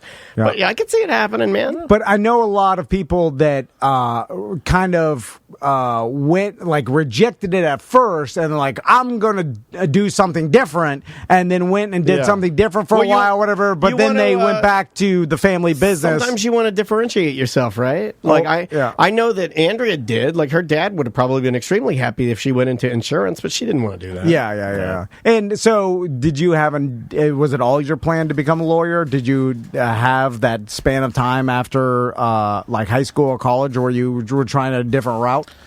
I mean, I always didn't. I mean, just like you said, I was like, no, I'm never going to be a lawyer. I never want to work with my mom. I'm going to do this. Tons of things that I wanted to do. I had a bunch of like little businesses. I was like, I'm going to do this. I'm going to do that. It seems like at this point, at our age, it's like young, naive dreams. Because of course, like, why wouldn't you? Because there's the connections. It just makes more sense than trying to go do something else. Like, I don't know why. It's just, but for whatever reason, you want to reject the first opportunity because you're like, I'm going to do this. Maybe because you're so enmeshed in it to begin with. I mean, it could be something as simple as being sick of it. You know, like, I know I'm a good salesperson. My dad was a good salesperson. But the idea of me doing that, I don't know. Like, I instantly want. I'm just trying to. If it was his company, like the profession. No, there's no way I would have wanted to do it. Like, I'm saying, if he worked at a company and then you were like, we were too much alike. We would have fought the whole time. Yeah. So you did think about maybe doing something different, but you went back. Yeah, I mean, I think it's just kind of in your blood. You just end up there eventually. Like, I was always very much against it. I was like, I'm not going to do that. Even when I went to law school, I was like, I never want to work with you. I don't want to do this. And then when I graduated, there was no jobs because it was 2010. So it was the foreclosure crisis and everything else. Sure. So, most of the people who I went to law school with either went to the state attorney's office or the public defender's office. I ended up at the public defender's office, which was a great experience because I think the first week you're there, they're like, here's a file, go do a trial. And so you do a jury trial. And really? Like, they throw you in that quick? Yeah, I mean, I hope they say it like that where it rhymes, because like they're like, here's the file, go do a trial, and you're like, what? Everything in law has to rhyme. That is the rule. I like that. Fit, acquit. I mean, they have someone sit with you on the first one. I know my first one was a shoplifting trial. Some lady who stole something from the Florida Mall, if I remember correctly. Ooh, what'd she steal? Regret? After the trial, she did. That's the only thing left in the Florida Mall, I believe. And then you just get trial after trial. I was thinking West Oaks. Apologies. Florida Mall's pretty dope. No, it's all malls are having a rough go. I still like them, but I am a Walmart man. I love Walmart. So you obviously got into working at the DeWitt Law Firm, and then obviously now, how long was the trial period of like when you first started working? I always wondered this too. Like when you start working, your mom started it, and then you get in there. Is there a lot of hey, you got to like go through paying your dues type of deal at the beginning? I mean, sort of. So. Like, even when I was still at the public defender's office, I was helping her with, like, marketing and stuff, and that's when I think we hired Sean, and, I was going over there after hours kind of helping her with that. Yeah. But then once I actually came over, she was just like, you handle it. I don't want to deal with this anymore. So any headaches, she would just send my way. It seems like you like it, though. Yeah, I mean, I like it. Because you have, like, more of it's almost like I would say, like, from in the past when you guys were advertising, it seems like now that you're kind of in control of it, it's like hip and maybe a little edgier, maybe a little. It's me. I mean, before I kind of had to balance it between like her personality and my personality. Now it's my personality. Right. So I think it's just kind of like, it's more. You can hone it a little more. Yeah. It's just like, this is who I am. If you like me, hire me. If you don't, it's nice to meet you. Now, Mo, I not to make it about what I'm looking for, but I know you have an XR one wheel, and it's been a dream of mine to own an now XR. Please tell me that the whole reason we're working with Mo now isn't so you can try to scam. Well, I don't see him riding it that much. With an extra battery. There's always an ulterior motive. I'm seeing that now. I have the old version that Travis sent me a link to buy. Yeah, but you told me we were doing a chat with the Masters with Mo, and suddenly we're talking about doing some, like, I can already feel it. Well, no, it's going into Mo's helmet. At some point, I just throw my hands up, and I'm just like, I'm riding along, like, that's fine. The old one-wheel grip. Yeah, let's do it. Well, I'm just sitting in his garage. I see it. Not to freak you out this new into our business relationship, but the number of times that this man has mentioned how many times he has not seen you ride your one wheel, I was wondering about that. Has almost reached a stalker level. Like, you should not be stalking our lawyer client to see how often he rides his one wheel. That is super creepy and weirdo. Well, let's talk the helmet charity. Yeah, then we'll weave our way back into it. God damn it, Daniel, you're killing it. When did you start that? We started at Helmet Heads of Florida, a couple years ago now? It all kind of blends together. But, and, basically the idea was just to be able to make sure, kids out there always have helmets for the bicycles, skateboards, whatever it may be. Just because, we do deal with a lot of injury cases and we've seen kind of traumatic brain injuries and they're pretty awful cases, to be honest with you. So it's like, hey, if we can give a kid a $10 helmet and help prevent that, why not do it? It is insane. They outgrow them, too. How many times, and I'm sure you grew up like this too, Mo, especially in the 80s and early 90s, of no one wore helmets anywhere. And Man, I have an embarrassing fact. I never I didn't own one. Never. Me neither. I never. Well, not one time on my bike. Now, my parents did make me wear one when I rode like a four-wheeler or something, like a motorcycle, and they were like, "Oh, you should wear it." Not me, because I was They borrowing didn't. it. By the way, they didn't know. They were like, my mom's like, "I can't smoke in this." They like full face. But my cigarettes aren't that short. They would laugh at it, but they did make me wear that. But as far as bicycle helmet and I remember hitting my head when I was a young kid, and then having that deja vu where you get with a concussion where you forget the week and then you forget where you were going and stuff like that. I'm like, that's bad. That's bad. And then I think about my sons and I'm like, how did this happen? How did we grow up in a generation of no one thought to wear helmets at any time, and how many people were injured permanently? Well, you see it too. I mean, you have kids. We all, we see, like, I just got May a new one because she outgrew her original one. And that's another thing you have to deal with, because if it's not properly fitting, it ain't going to properly protect them. But, dude, she's already with her new helmet. She's bounced off the ground a couple of times. I have to get her another one, because it's like, you ruin the integrity of it after a little while, and it's not going to do what it needs to do. But it's amazing how many times kids do bounce off the pavement, their noggins. A lot more than you even think. Yeah. And real quick, just to plug the DeWitt Law Firm real quick, we have the tagline, "Injured on the go, just call Mo." Indeed. But you do tell everybody if you're injured in any instance, then give you a call. Obviously, yeah. I mean, we deal with a lot of car accidents, slip and falls, but really any type of injury that wasn't your fault. Yeah. I mean, you can always give us a call. Phone lines are open 24 hours, and basically, if you're injured and you need help, basically the people try to get me on my cell phone, so they just try to put me through. I think I answered a call for someone the other day at 2 a.m. So yeah, and you did. You told me about that. It was really cool. Like, if someone you can call 24 hours, you have a call center, and then I was just out of toilet paper, and he ran something right over.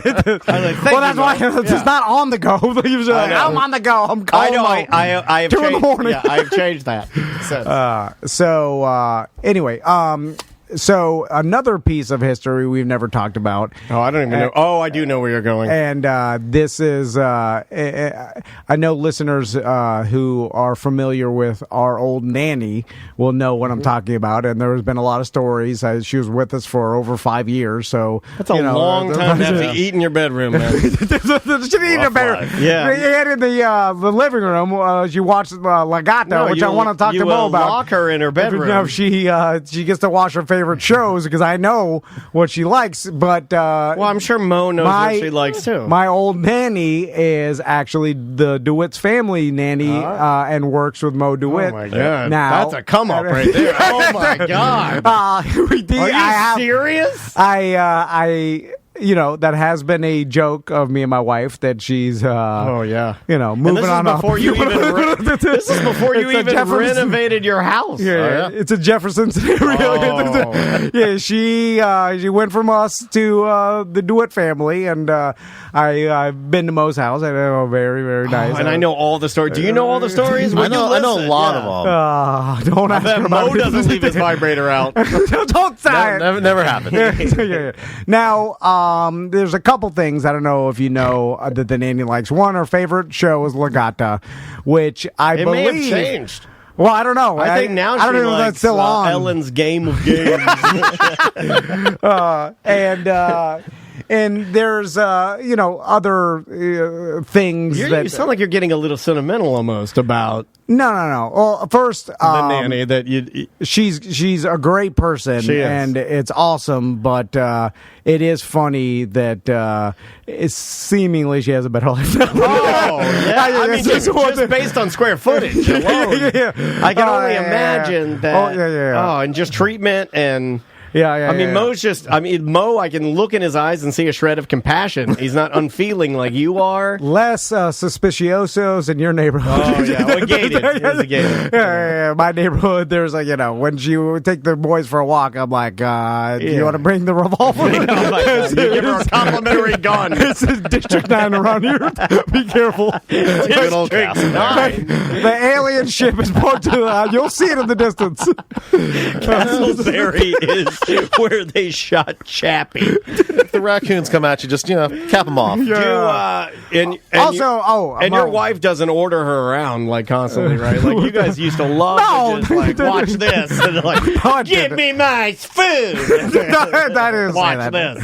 You make sure that you don't run out of coffee. Also, she loves the traditional. One time, I've told the story before, but you bought her, like, what'd you buy her? She had this metal coffee maker that it's like old school. The one you just put on you the can buy burner them at Publix, like a percolator. Yeah. I don't even know how it works, by the way. Like, I just got into coffee and I use a K-Cups and a Keurig now, and it's like I put the thing in, whatever. This metal thing, I'm like, how does it work? How does it make it? Yeah, I think it, like, the water boils, comes up and down through, right? Yeah, you put the water in the bottom. It has like a little pipe, and it pushes the water up through the pipe, through the coffee grounds, into the top part.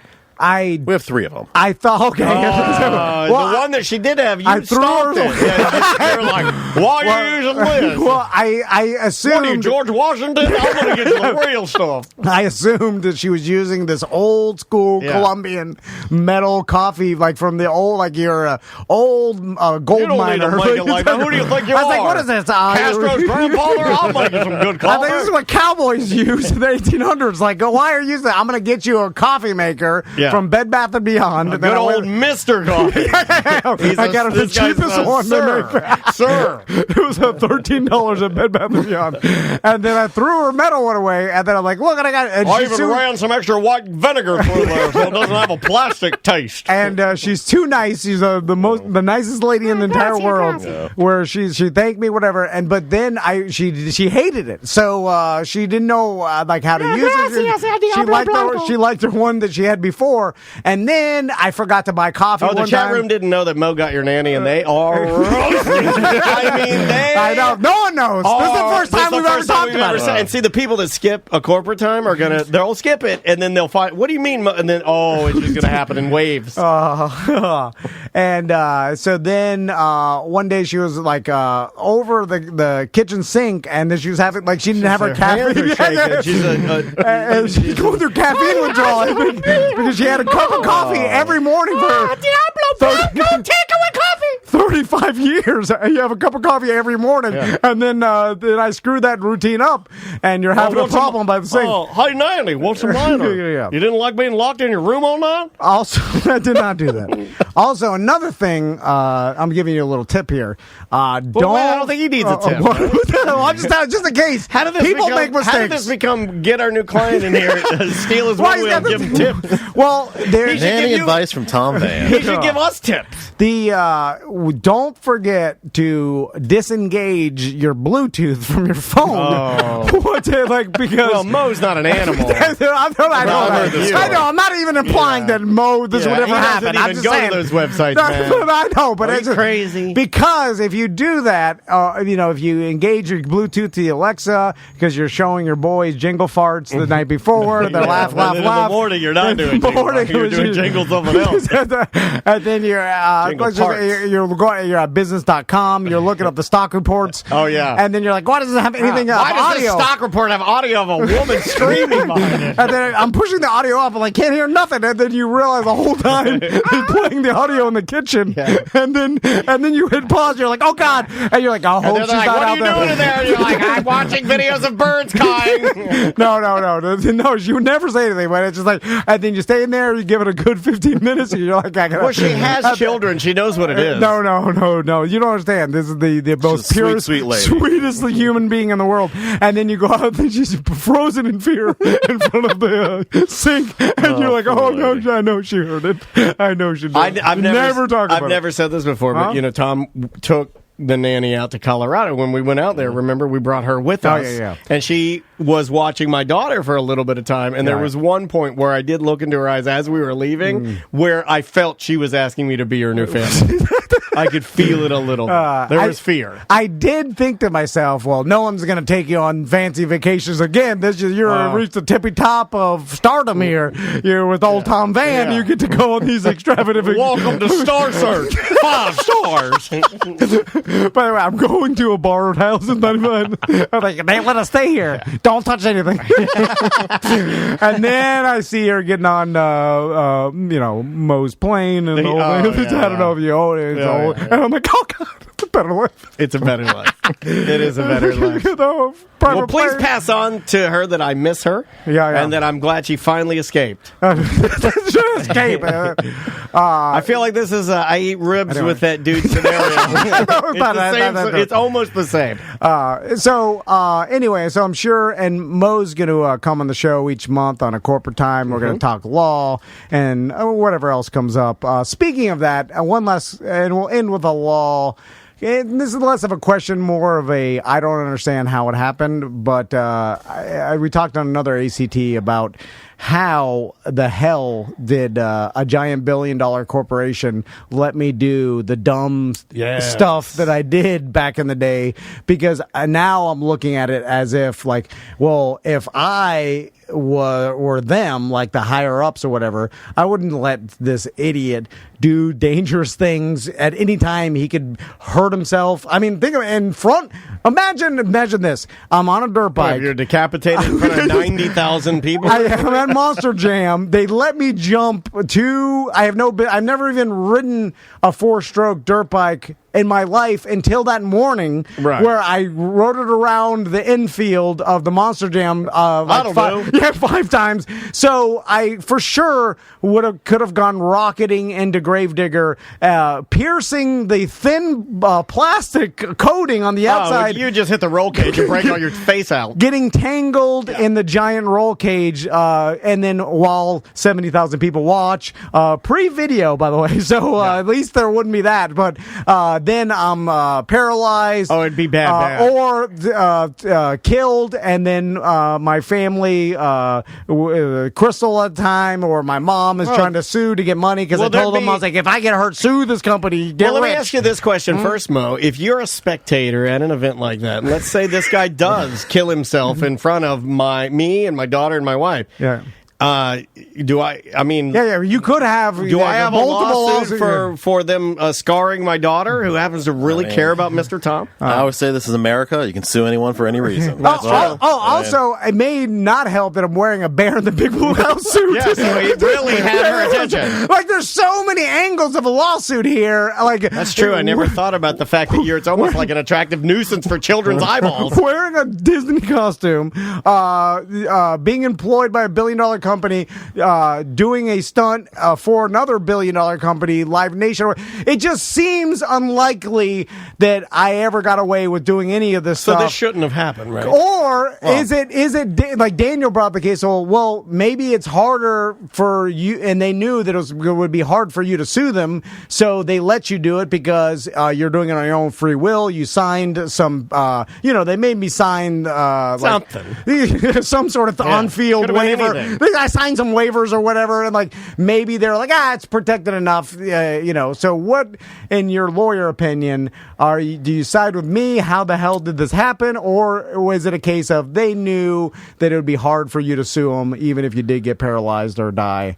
Well, I mean, I think at the time it's a situation where the corporation's making so much money they don't really care, and they haven't gotten sued yet. So once they get sued, then they're like, whoa, we didn't know that this was going on. We gotta bring this in. Daniel brought that up. He's like, because they've never been sued for this specific thing, then it wasn't on their radar. But once that happens, then that's what shuts down everything, right? Exactly. I mean, I think that happened. I think wasn't there a promotion where they're having people drink water or something. Yeah, and we talked about that. Yeah. And then that all kind Jade was a part of that. Now that was more of a radio promotion. I like to always point that out. I always like to say Jade was a part of that. And then I also like to say Cabin Boy was a judge in Gapetoberfest. There's certain things that I just have said, to. now please. Yeah, he said he had a family. Please stop discussing that. He begged me. Well, I mean, I think a family's three. I think a family's three. I mean, I hate to be hot. He said he's a business professional in this community. Well, that he is, but be careful what you judge. All right, Mo. Thank you very much. Yeah, thanks for the time, man. We appreciate it. Thank you for supporting the show. We appreciate it. Yeah, man. Love the show. It really, really helps out. And Mo's been, geez, Louise helping us out for an extremely long time. And thank you again for all the stuff that you do for charity.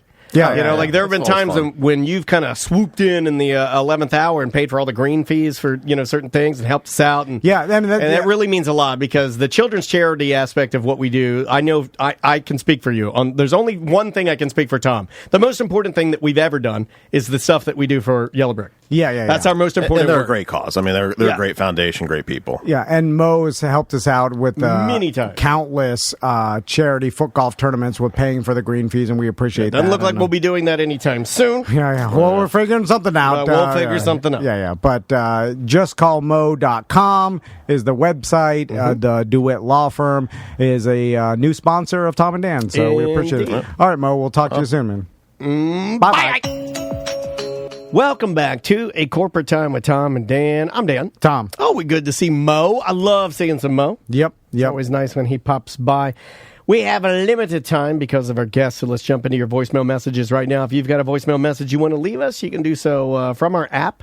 You'll find a little button that says Mediocre Messages. Just search Tom and Dan or A Mediocre Time with Tom and Dan wherever you get your apps, or call 1-844-TOMNDAN and leave a message there, and you'll be able to leave us messages like this right here. So we got the cold weather coming in once in a while. Do you guys use your heater and your AC system? I grew up in a household where you absolutely did not use the heater whatsoever. If it ever got cold, you just put on some more layers, because I was always told, hey, it's going to eat up your power bill, or hey, it's bad for your AC, this and that. So I was wondering if you guys grew up with that, or if it was a Florida thing.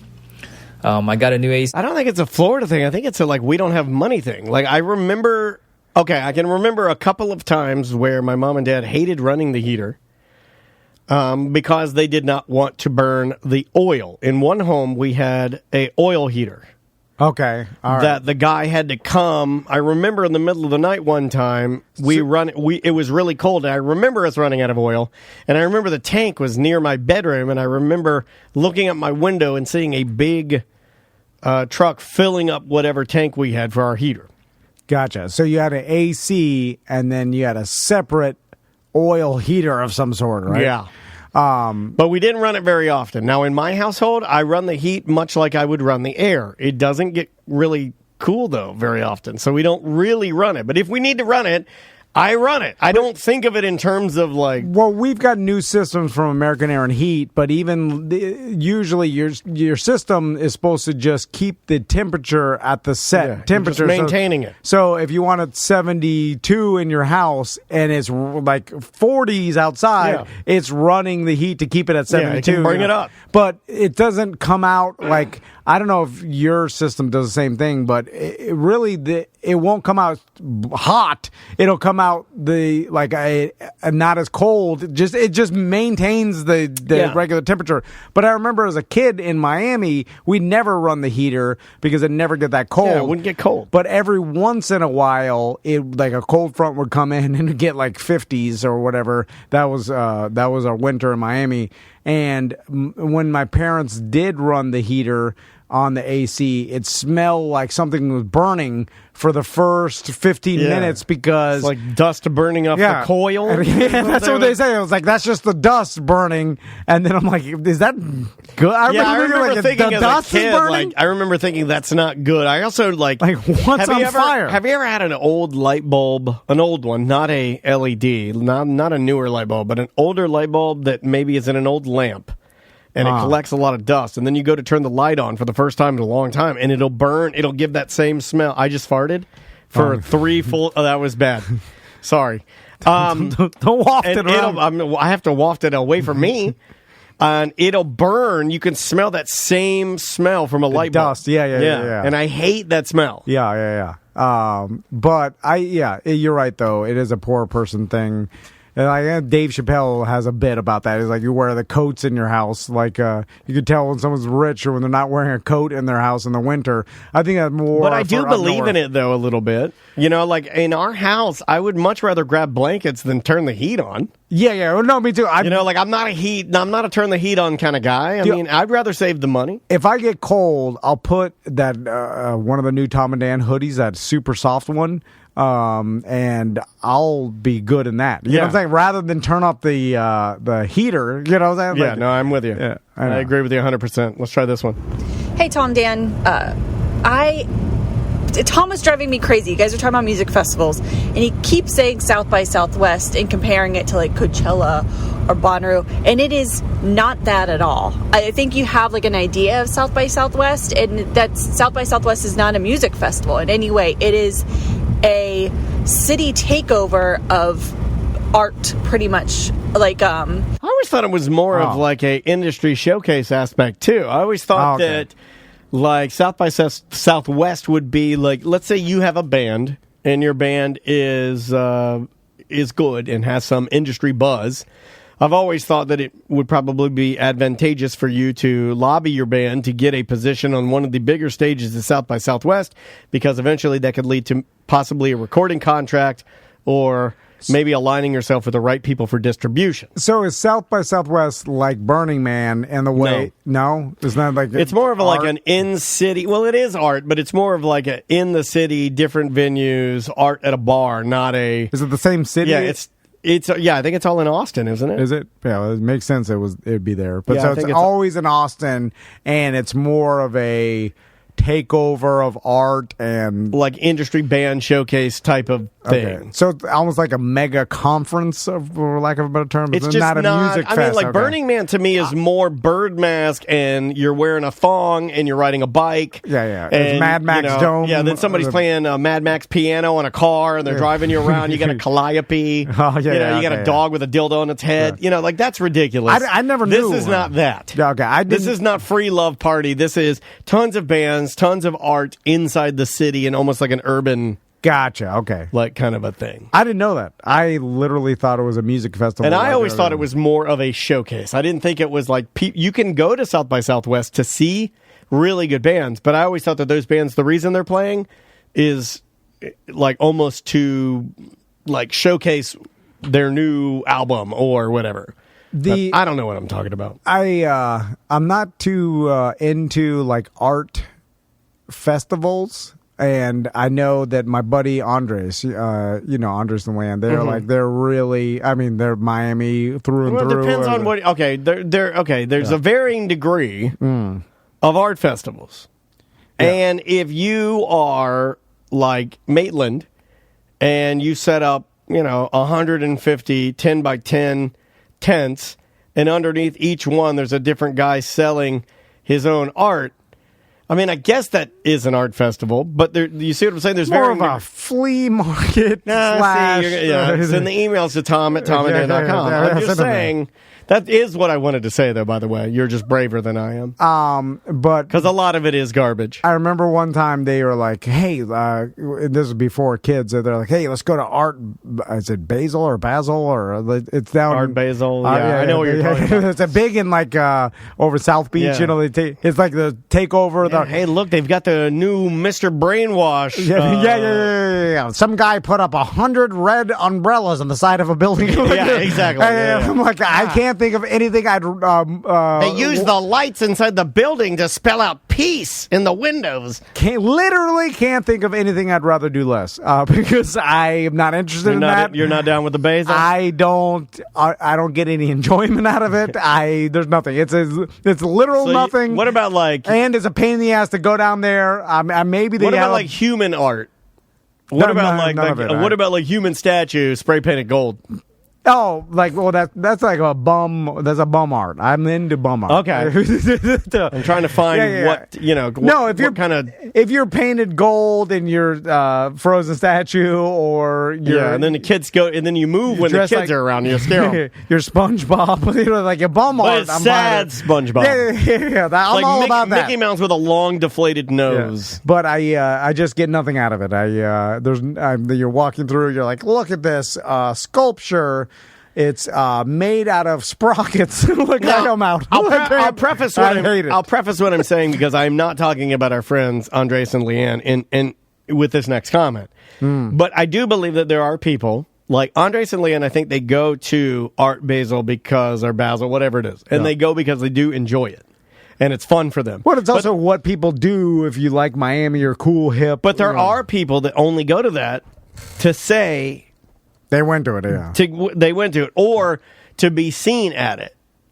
Yeah. And I think that is as much part of it as even the artistic aspect of that. I think there are people that like to say that they're just a part of it, just to say they're a part of it. Oh, I'll speak for Andres. That's him. I'm like, how could you like the Sprocket Man? Like, it's just, what do you like? You look at it, you're like, what is it? God, you start crying. You like the umbrellas on the side? What is it? You look out there and you're like, well, what is it? What do you like about it? Do you start? I mean, you'd have to have an emotional response, right? Yeah, you look at tear. I mean, why are you crying at the umbrellas? And then you'd have to say, like, the umbrellas remind me of the time I was walking in the rain with my Mima, and she carried a red umbrella. It was her favorite umbrella. And the multiple umbrellas remind me of all the good times we had. So that reminds me that because there's so many umbrellas, that there were more good times than bad times, and that's why I'm crying. Then I'd be like, that's justified. But if you can't say that, then you're lying, and you just want to say you went to it. Is that why it's beautiful to you? So wait, I'm not saying that Andres is that way. You are. Yeah. Okay. It's all a scam. He's just plus you got some closer friends. Cool. I know. You're like, you grew up. You're dumb like me. You don't know. Well, you don't appreciate any of this. You know. I know you don't. I know you hate it. That's so mean. No, that's true. If we called him, would he admit it? That he doesn't like it? Yeah. I don't think he would. Listen, there's repercussions. He's got a spicy Latina wife. That's why he understands the fall in line. The grief you have to go through if you start crossing the Latina wife. My wife got it from growing up in Miami. So they're all, like, in some ways, have to pretend yours to go is with different because she's also put her own little Eastern European flair on it. You know, well, it didn't come with the sweet Norway people. Like, people from Sweden are so sweet and nice. And also, there's I've seen the videos of the Latina. There's a certain spiciness in the bedroom too. That's I don't get that. Well, that's the gift take. Like, you could do that with your ass. Oh my God! How do you make it go boom, boom, boom? What is that? Yeah. So you get the yelling, but you get the ass. You control your ass better than I control an automobile. Like, I can't even. I just get the yelling. I lost everything else. God, where are you gonna go? No, God. I got another one. I got one here. Let's go with this one right here. Hey, Tom, Dan, and Samantha. You guys were talking, or Dan was like, man, I would love to be an Instacart where I just get the items off the list and check it.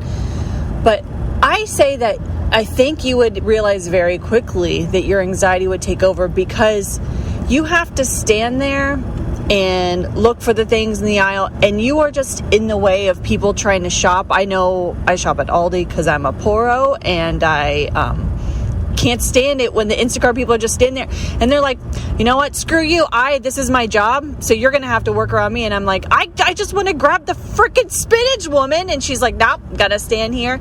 Well, you could just talk to people. Like, I know a lot of people. I've had a few instances where there are Instacart people that are maybe a little less than considerate, and then I've had times where they're fine. And I think it's like anything else, but I still would say that picking the items, because I can do it from a distance, and I'm a very polite shopper, I think I'd be really good at it. Here's the problem with the Instacart and all those things, is that when they don't have the item that you requested... You text them, right? Yes, you text them, but if you're like my wife, sometimes you're not always just looking at your phone. So Crystal will pick up her phone and be like, "Oh, the Instacart person texted me, but it was 15 minutes ago." So then you text them back, hoping that they're still at Publix or whatever. Yeah. But the problem is, so then... Well, I would use my watch, and I'd get those instantly. I probably wouldn't miss it. But, yeah, I see what you're saying. So you start over there. They requested avocados, no avocados, right? So you move all the way to the other side of the store, and then all of a sudden you get a text. You're like... Hey, I'll take this instead of the avocados. And you're like, God! Then you got to go. Or just save it to the end and make a note. If you're waiting in line to pay and you get a text and you're like, oh, I'll take the spicy rice instead of the, like, do you go out of line and go get it again? It becomes a pain in the ass. Or they send you the text. I don't know. They got to have protocol for that, right? Yeah. Like once you've gotten into line, that's the point of no return. You can't make changes after that. Oh, really? No, I'm asking you. Like, I don't know. I don't know. We have to talk to somebody who does it. I'd like to know. It has to be individual for every single person because there's the person that would probably get out of line and go get your stuff if they want to provide extra customer service. But sometimes it's just like common sense. Like some of the I can see when we've had like really dumb Instacart people that make like dumb decisions. Oh yeah. Like where their substitutions are like weird. They're like, no onions. Get them a peach. I'm like, that's weird. Yeah. Like. They'll also they'll get you if it's like BOGO.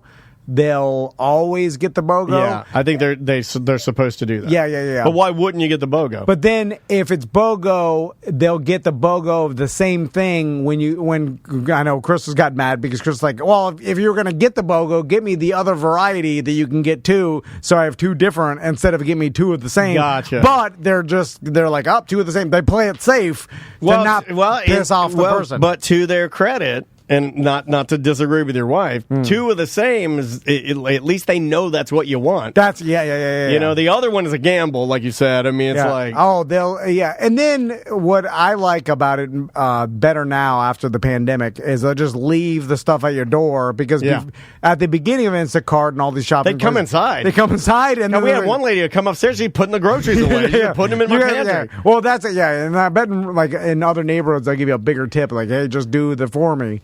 Oh, you're supposed to tip them? Won't be using that again, I guess. Thought it was a free service provided by Publix. I thought hobos did it for just to have something to do. I thought it was just bored people. Yeah, like the Walmart greeters. Yeah, you're bored. Where's my tip? Here's a tip. Don't get bored. Your husband died years ago and you're looking for something to do. Bye-bye.